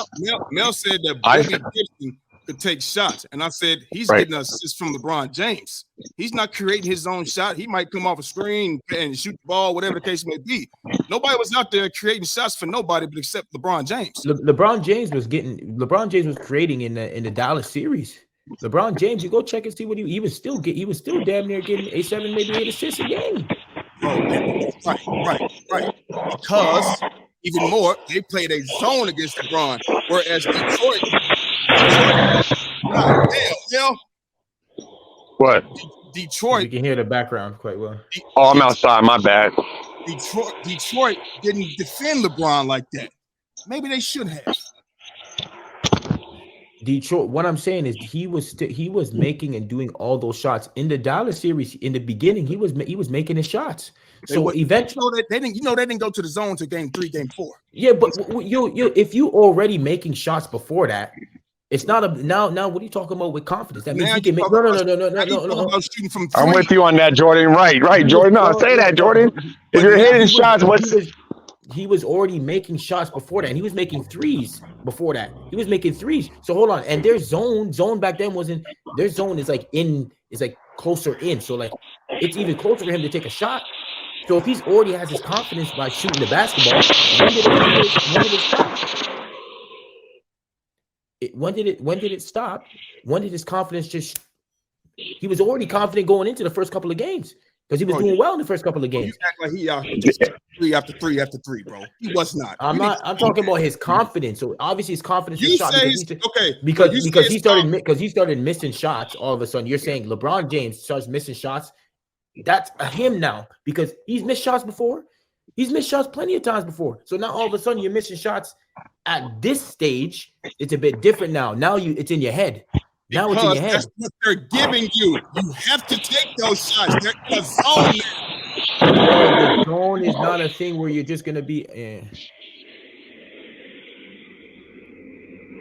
Yo, Mel. Hold on for a second, bro. I don't know. We're gonna put you on mute for a second. It's real loud. Go do your thing. Go ahead, Jordan.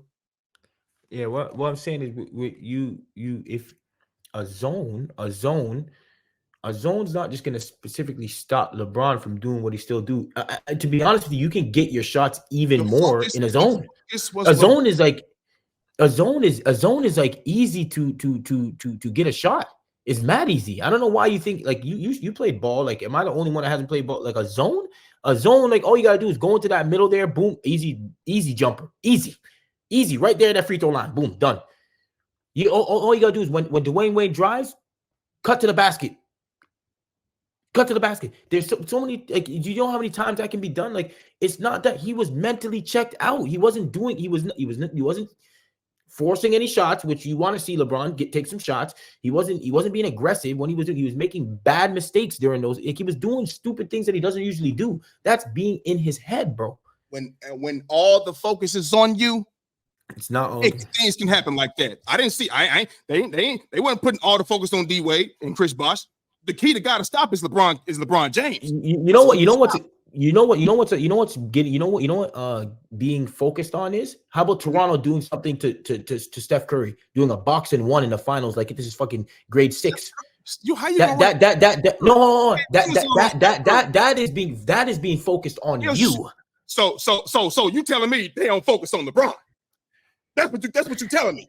LeBron's been getting this his whole damn career. So what's the difference between now? It's the bright lights. That's what changed. Bright lights. Listen, you can slice it and dice it any way you want to. You know what I mean? Want to slice it and dice it for him. That's what you want to do. No, I don't. No, I don't. Slice and dice it for him. No, I don't. You got your opinion. Mel got his opinion. I got mine, and my shit gonna stay.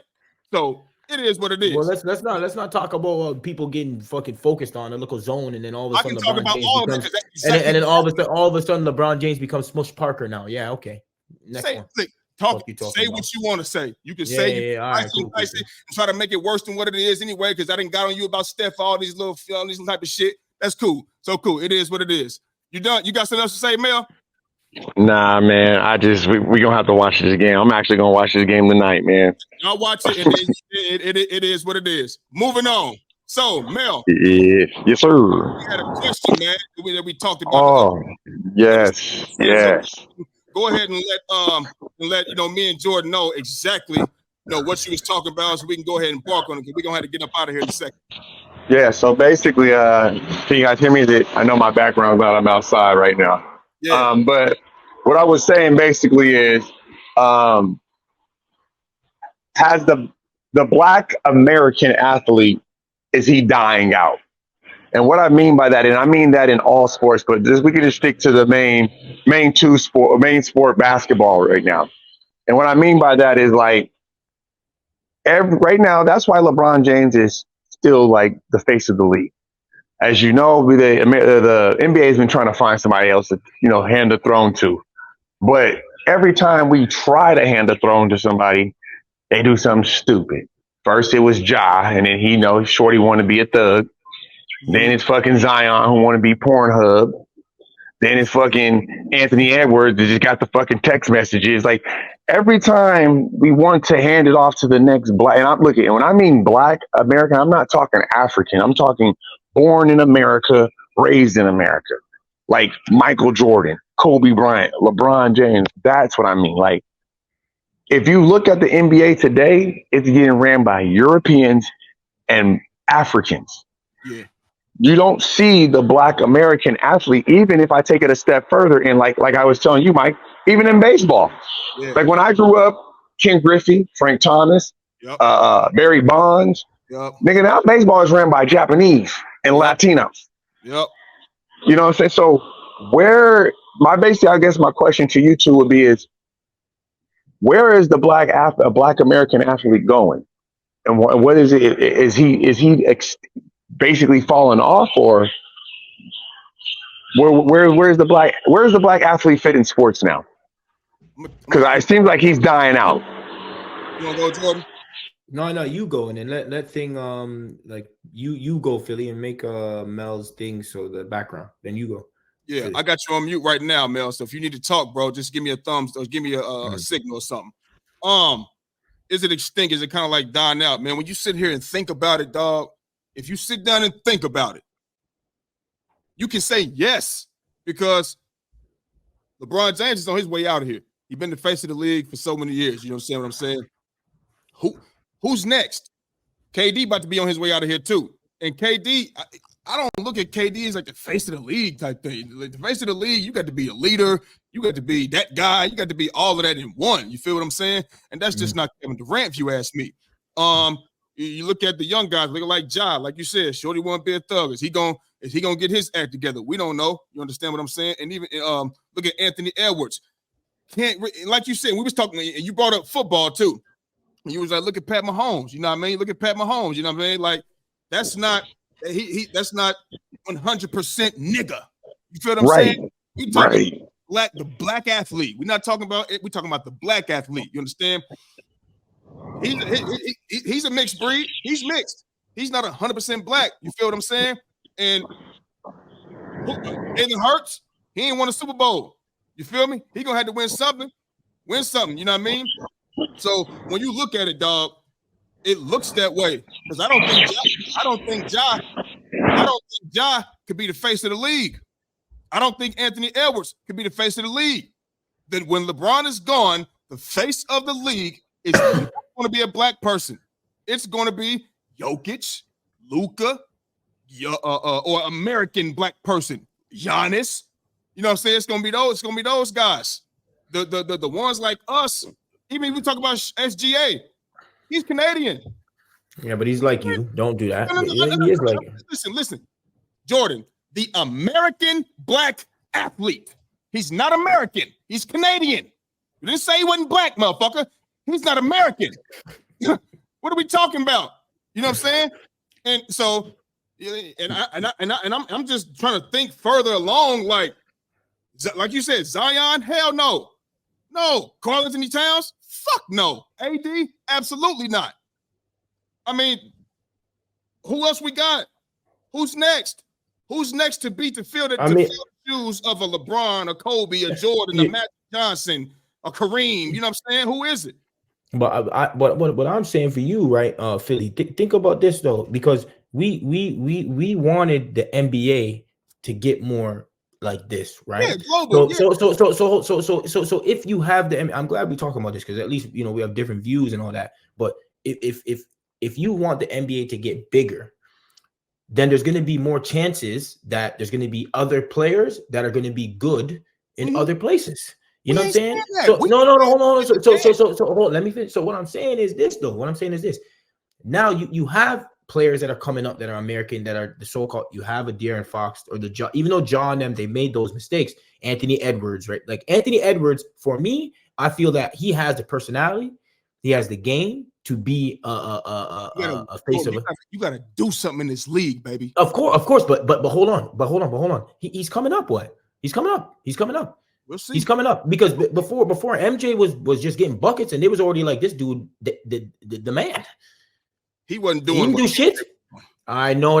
Don't get me wrong. He's not doing that. But still, what I'm saying is that no. Let me say. Okay, so it's different if Anthony Edwards is getting 32 a game for 3 years straight. It'd be different. No. What are you winning? Yeah, but Michael Jordan didn't win shit. Michael Jordan didn't win anything. Michael Jordan didn't win anything. No, Michael Jordan didn't win anything, and they were already like, "This is the guy in the MVP. This is the guy that's going to take over." MVP, Defensive Player of the Year before the finals. So hold on. When did they say before? So this was not even before his first championship. They were already talking about this is the new guy coming up that's going to take over before they won the championships. Was Anthony Edwards doing what the fuck Michael Jordan was doing? So that's what I'm saying to you. I'm saying so if he was getting 30 something a game and just being that type of nigga, you would have been like this nigga. You listen, bro. Listen, you're gonna have to be a dominant player. You're gonna have to be a dominant player. Everybody knows you. You're gonna have to win something, win a ring, an MVP, something. All-Star game. You know what? All-Star game MVP ain't even the same no more. They let you shoot. They're looking at you. Hey, go ahead and shoot that, bro. They let you shoot. So getting 40 or 50 in the All-Star game now means absolutely nothing. You feel me? You're going to have to be a dominant player. Michael Jordan was a dominant player. Before he won a championship, he was still dominating shit. You feel me? He had a name. He had a big shoe deal everybody knew about. You know what I'm saying? Nobody's checking for Anthony Edwards sneaks he got on his feet, nigga. Ain't nobody checking for them. Man, I know that. Obviously, he had the game, he had the aura, nigga. He had all of that shit. Then MVP, Defensive Player of the Year.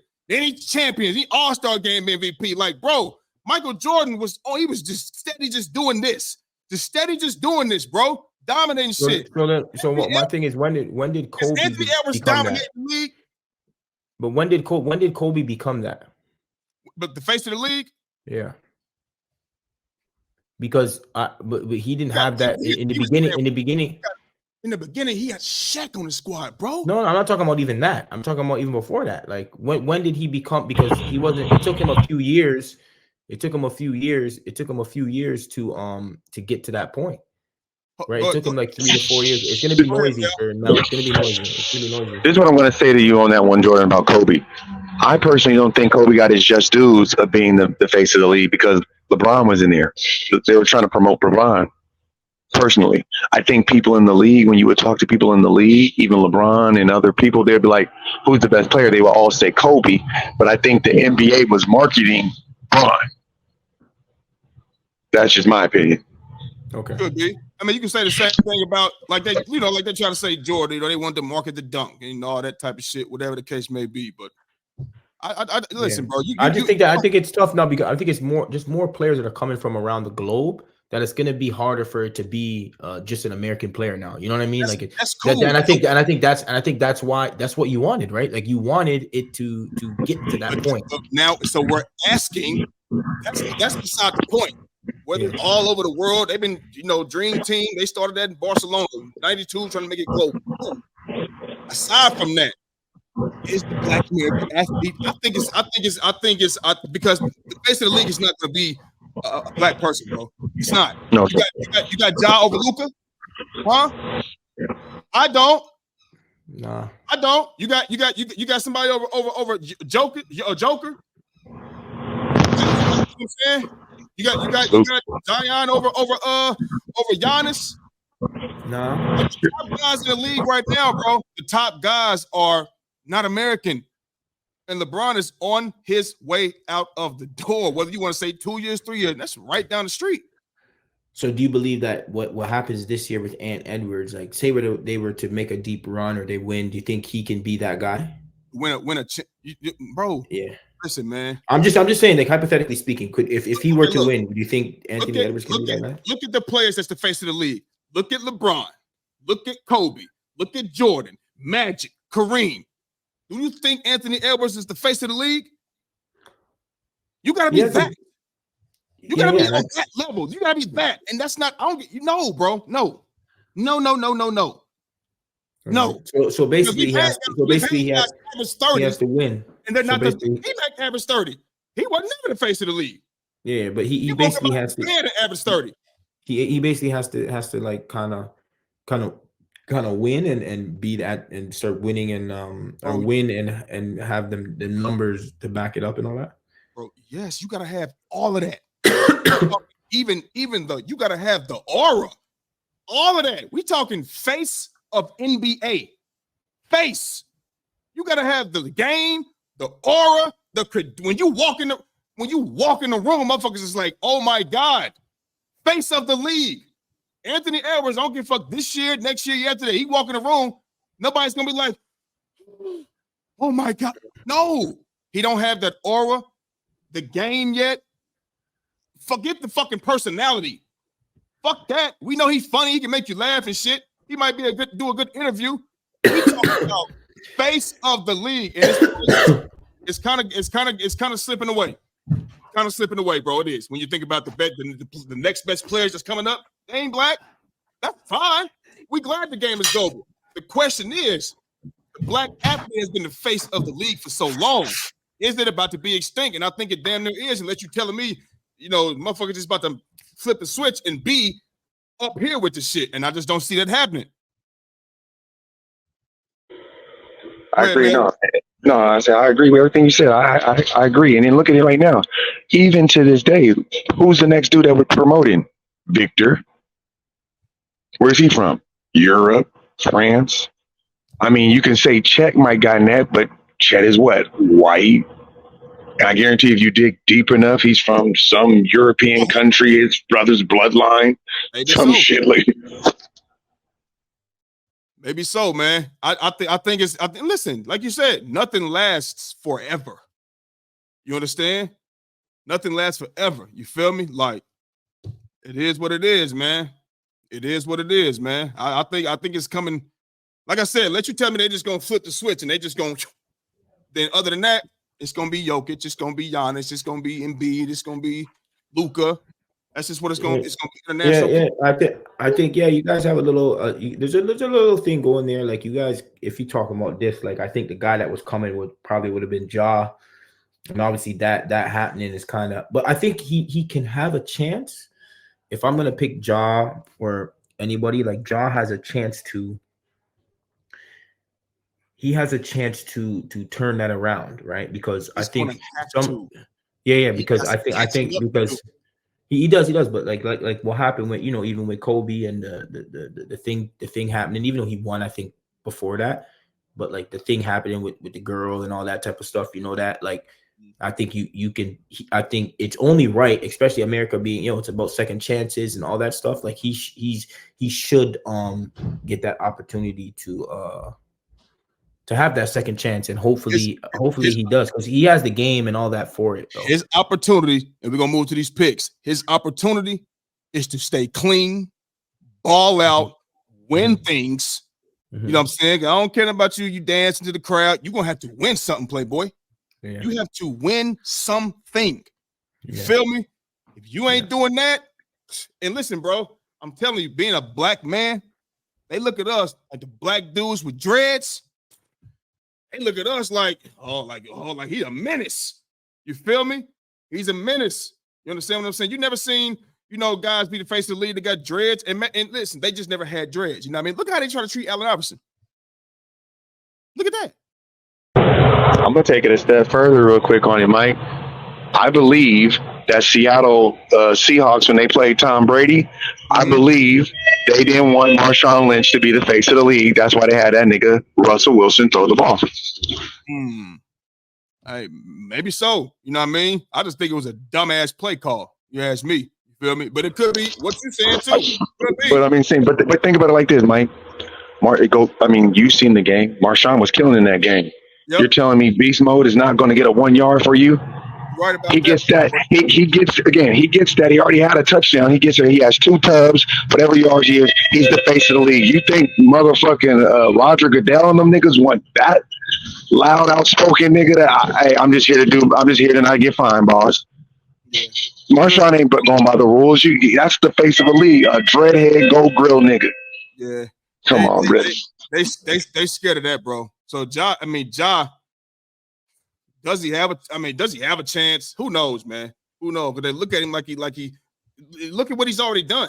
When it comes to us, they don't sweep shit under the rug. They're gonna bring it back up next year and the year before that. If they try to make him the face of the league, well, you remember when he did this? You remember that? Do you remember when they're not just gonna let it go. You know what I'm saying? How they look how they do Josh Giddey. He got a whole sexual allegation and shit pending. He's still hooping. It's free. Like he's free. He's free. I'm talking about we don't know how old the girl is. Some states have these laws. Somebody do. We don't know. What the fuck does that matter? If that was us, we'd be at home. We'd be at home. No pay. Not playing. Come on, dog. So, if Ja want to do it, he got a whole lot to do, man. And like I said, to be the face of the league, you got to be the best. You got to be the best. I don't think Ja, as long as Luka's playing, because Luka can control the game in a multitude of ways. You know what I'm saying? We know Ja's doing pretty good when he's back. What are they, 4-0, 5-0, some shit like that? He's doing well, but you're going to have to surpass these other players, bro. He ain't got an MVP yet. He ain't even got that. So, I mean, I feel like it's not a bad thing. I just feel like, the game is expanded and shit, nothing lasts forever. So, it is what it is. So, we're going to move on real quick one time. We're going to get these picks. Week 17 NFL picks. Week 17 NFL picks. You understand me? The best time of the day. Let's do this. Look at him. The best time of the day. He trying to get that get back with my 18 and what's that? 18 and 14 record. You understand me? So, Mel, I got four right now. So if you don't know, you know what I mean? We got to bet. We pick, do the picks throughout the whole season. Whoever has the best record at the end of the season gets what they want. He wants a Steph Curry jersey, authentic, and I want He didn't say authentic, but I'm gonna buy him an authentic jersey. I'm not gonna go out there and get no motherfucking ironed on ass jersey. You feel me? And me, I said I want a Philadelphia Eagles jersey. You know what I'm saying? So last week coming in, I was 15-13. I won 3 in a row. I lost to the Ravens Niners. Makes me 18-14. So now, this is what we're gonna do. We're gonna take these. We're gonna do these picks. We're gonna do these picks. Is it still loud out there, Mel?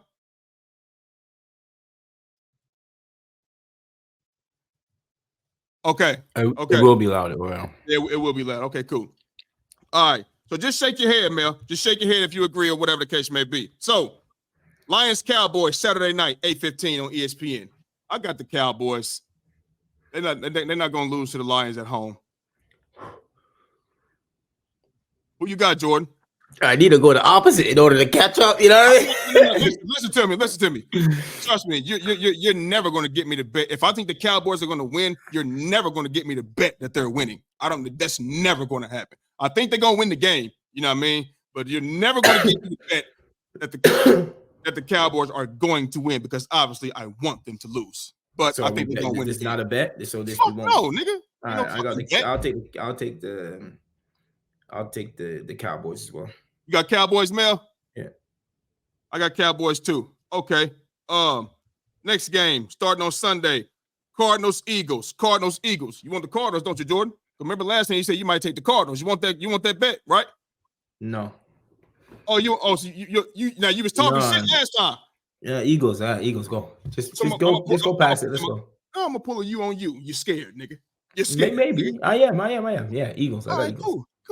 You too. Dolphins, Ravens. This is easy, bro. They about to walk over the Dolphins, bro. They're about to walk over the Dolphins. They're not physical. I would be shocked if they beat the fucking Ravens, bro. They're not physical. They about to hit them in their mouth. You know who I got. Let's go. Yep. Patriots, Bills. You get the Hold Pats. up. Hold on. Where's that game at? In Buffalo. Baltimore. Oh, never mind. Okay, Ravens win. Oh, you said, Ravens. Oh, okay, Baltimore. Patriots, Bills. I got Bills. You got Pats, Jordan? No, I got Bills. Pats? Cool, bet. I got Bills. I got Bills, man. What? Oh, I got Bills. Let's go. I thought, Mel, it's kind of loud over here too, Mel. I thought I heard something else. You know what I'm saying? Go. Falcons, Bears. I'm not betting on that. We already did something like that. We did Commanders. We did Chiefs. We did Jets, Commanders. I won that one. You feel me? Falcons, Bears. I'll take the Bears. It's in Chicago. I'll take the Bears. I'll take the Bears. And we're not betting this? I don't know. Falcons, we bet. I go Falcons and we bet. All right, I'll take a bet on the edge. Fuck it, I'll take a bet on it. Unlike you, I'll take a bet on the edge. All right, fuck it. I got the Bears. You got Falcons. All right, cool. All right. Jordan. Boom. Raiders, Colts. You already know who I'm rocking with, so they're nasty. Who do you got? Who you got, nigga? This time waiting for me. Who you got? Because I just got to go the opposite team of you. No, motherfucker. You pick that. Don't try to, Jordan. Jordan. You ain't slick, nigga. How you gonna be slick? How you gonna be slick to a hill of ice, man? Huh? I got the Raiders. I'm a hill of ice. You ain't slicker than me, nigga. I got the Raiders. This nigga knew I was going to see. That's what I be saying, man. All right, I'll take Colts then. I'll take the Colts, and we bet good. I ain't betting that game. Fuck oh my god! I ain't betting that game. Next, Panthers, Jaguars. That is crazy. You're doing the most right now. You're doing Panthers, the most. Panthers, Jags. I'm pretty sure we all got the Jags. I'm pretty sure. Next, Titans, Texans. What's his name's not playing that game? Who? Trevor Lawrence. I think they'll still beat the Panthers though. Yeah. Titans, Texans. CJ Stroud back in the lineup. I got the Texans. Yeah, I'm pretty sure we all got the Texans. Rams, Giants. I'll take the Rams. You got the Giants, bro? I got the Rams. You don't want that? I got the Rams. It's in New York. They mad after last week, baby. I got the Rams. Man, I heard Matt Stafford having a little arm trouble again. I got the Rams. Okay. For Saints Buccaneers. I got the Buccaneers.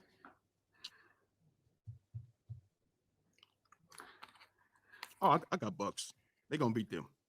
It's in Tampa Bay. It's in Tampa Bay. Playoff. Yeah, Baker been playing good. I got the Bucks. 49ers, Commanders. We know who's going to win that game. 49ers. Steelers, Seahawks. Ooh. Steelers, Seahawks. Where's that game played at? In Seattle. I got the Seahawks. Who you got? No, who you got? Who you got? Yeah.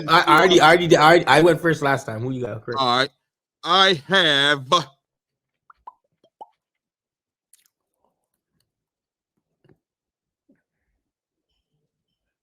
I got the Steelers. I'll take the Seahawks. Let's go. Okay. Bet good. Bet good or no? I'll let you know before we close the show. This guy, yo. Can I think for the last couple picks? Damn. Can I pick? Can I think? Damn. Bengals, Chiefs. Bengals, Chiefs. I'll take the Bengals. You bet good on that one too? Hell no. Oh, they in Kansas City. No, I got the Chiefs, man.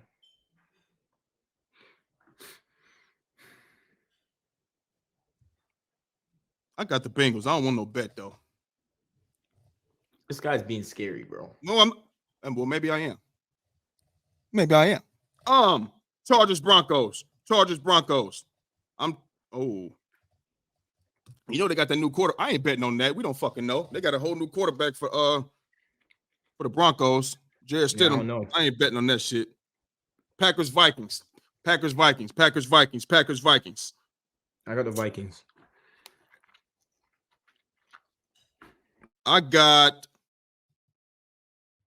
I think I got the where's it is? I think I got the pack. No, I got the I want to take the Packers, but I feel like the Vikings is gone. They both 7-8. I'll take the Packers. I don't want no bet though, because I ain't sure. God, bro. Really? Yes. Can I be confident in my shit? I'm not confident in this shit. I'm not either. Let's just bet, man. We already got a Bears-Falcons bet on the edge. We got and you know what? Listen, you got the Seahawks. I got the Steelers. Bet good. Okay. And what's the next one? We only have That's 2 the last game. Yeah. That's crazy, yo. Philly, you're joking, bro. That's crazy, Listen, bro. That is the picks that we have for week 17, people. Shout out to my guy Jordan for pulling up, hollering at me, away from, well, not pulling up, you know what I mean? Coming over with me, away from Australia. My guy Mel at the bottom of the screen, way in Singapore, you understand me? Yeah, man. So for the ones who is watching on YouTube, I thank you and I appreciate you. You understand? If you're listening on Apple Podcasts, Google Podcasts, or Spotify, make sure you keep listening and hit the subscribe button on YouTube and hit the bell so you can be up to date with all things under the lights. And that's our show for today, people. And we gone. Under the lights, speaking the facts, double the price, yeah. Under the lights, we covering sports, whatever you like, yeah.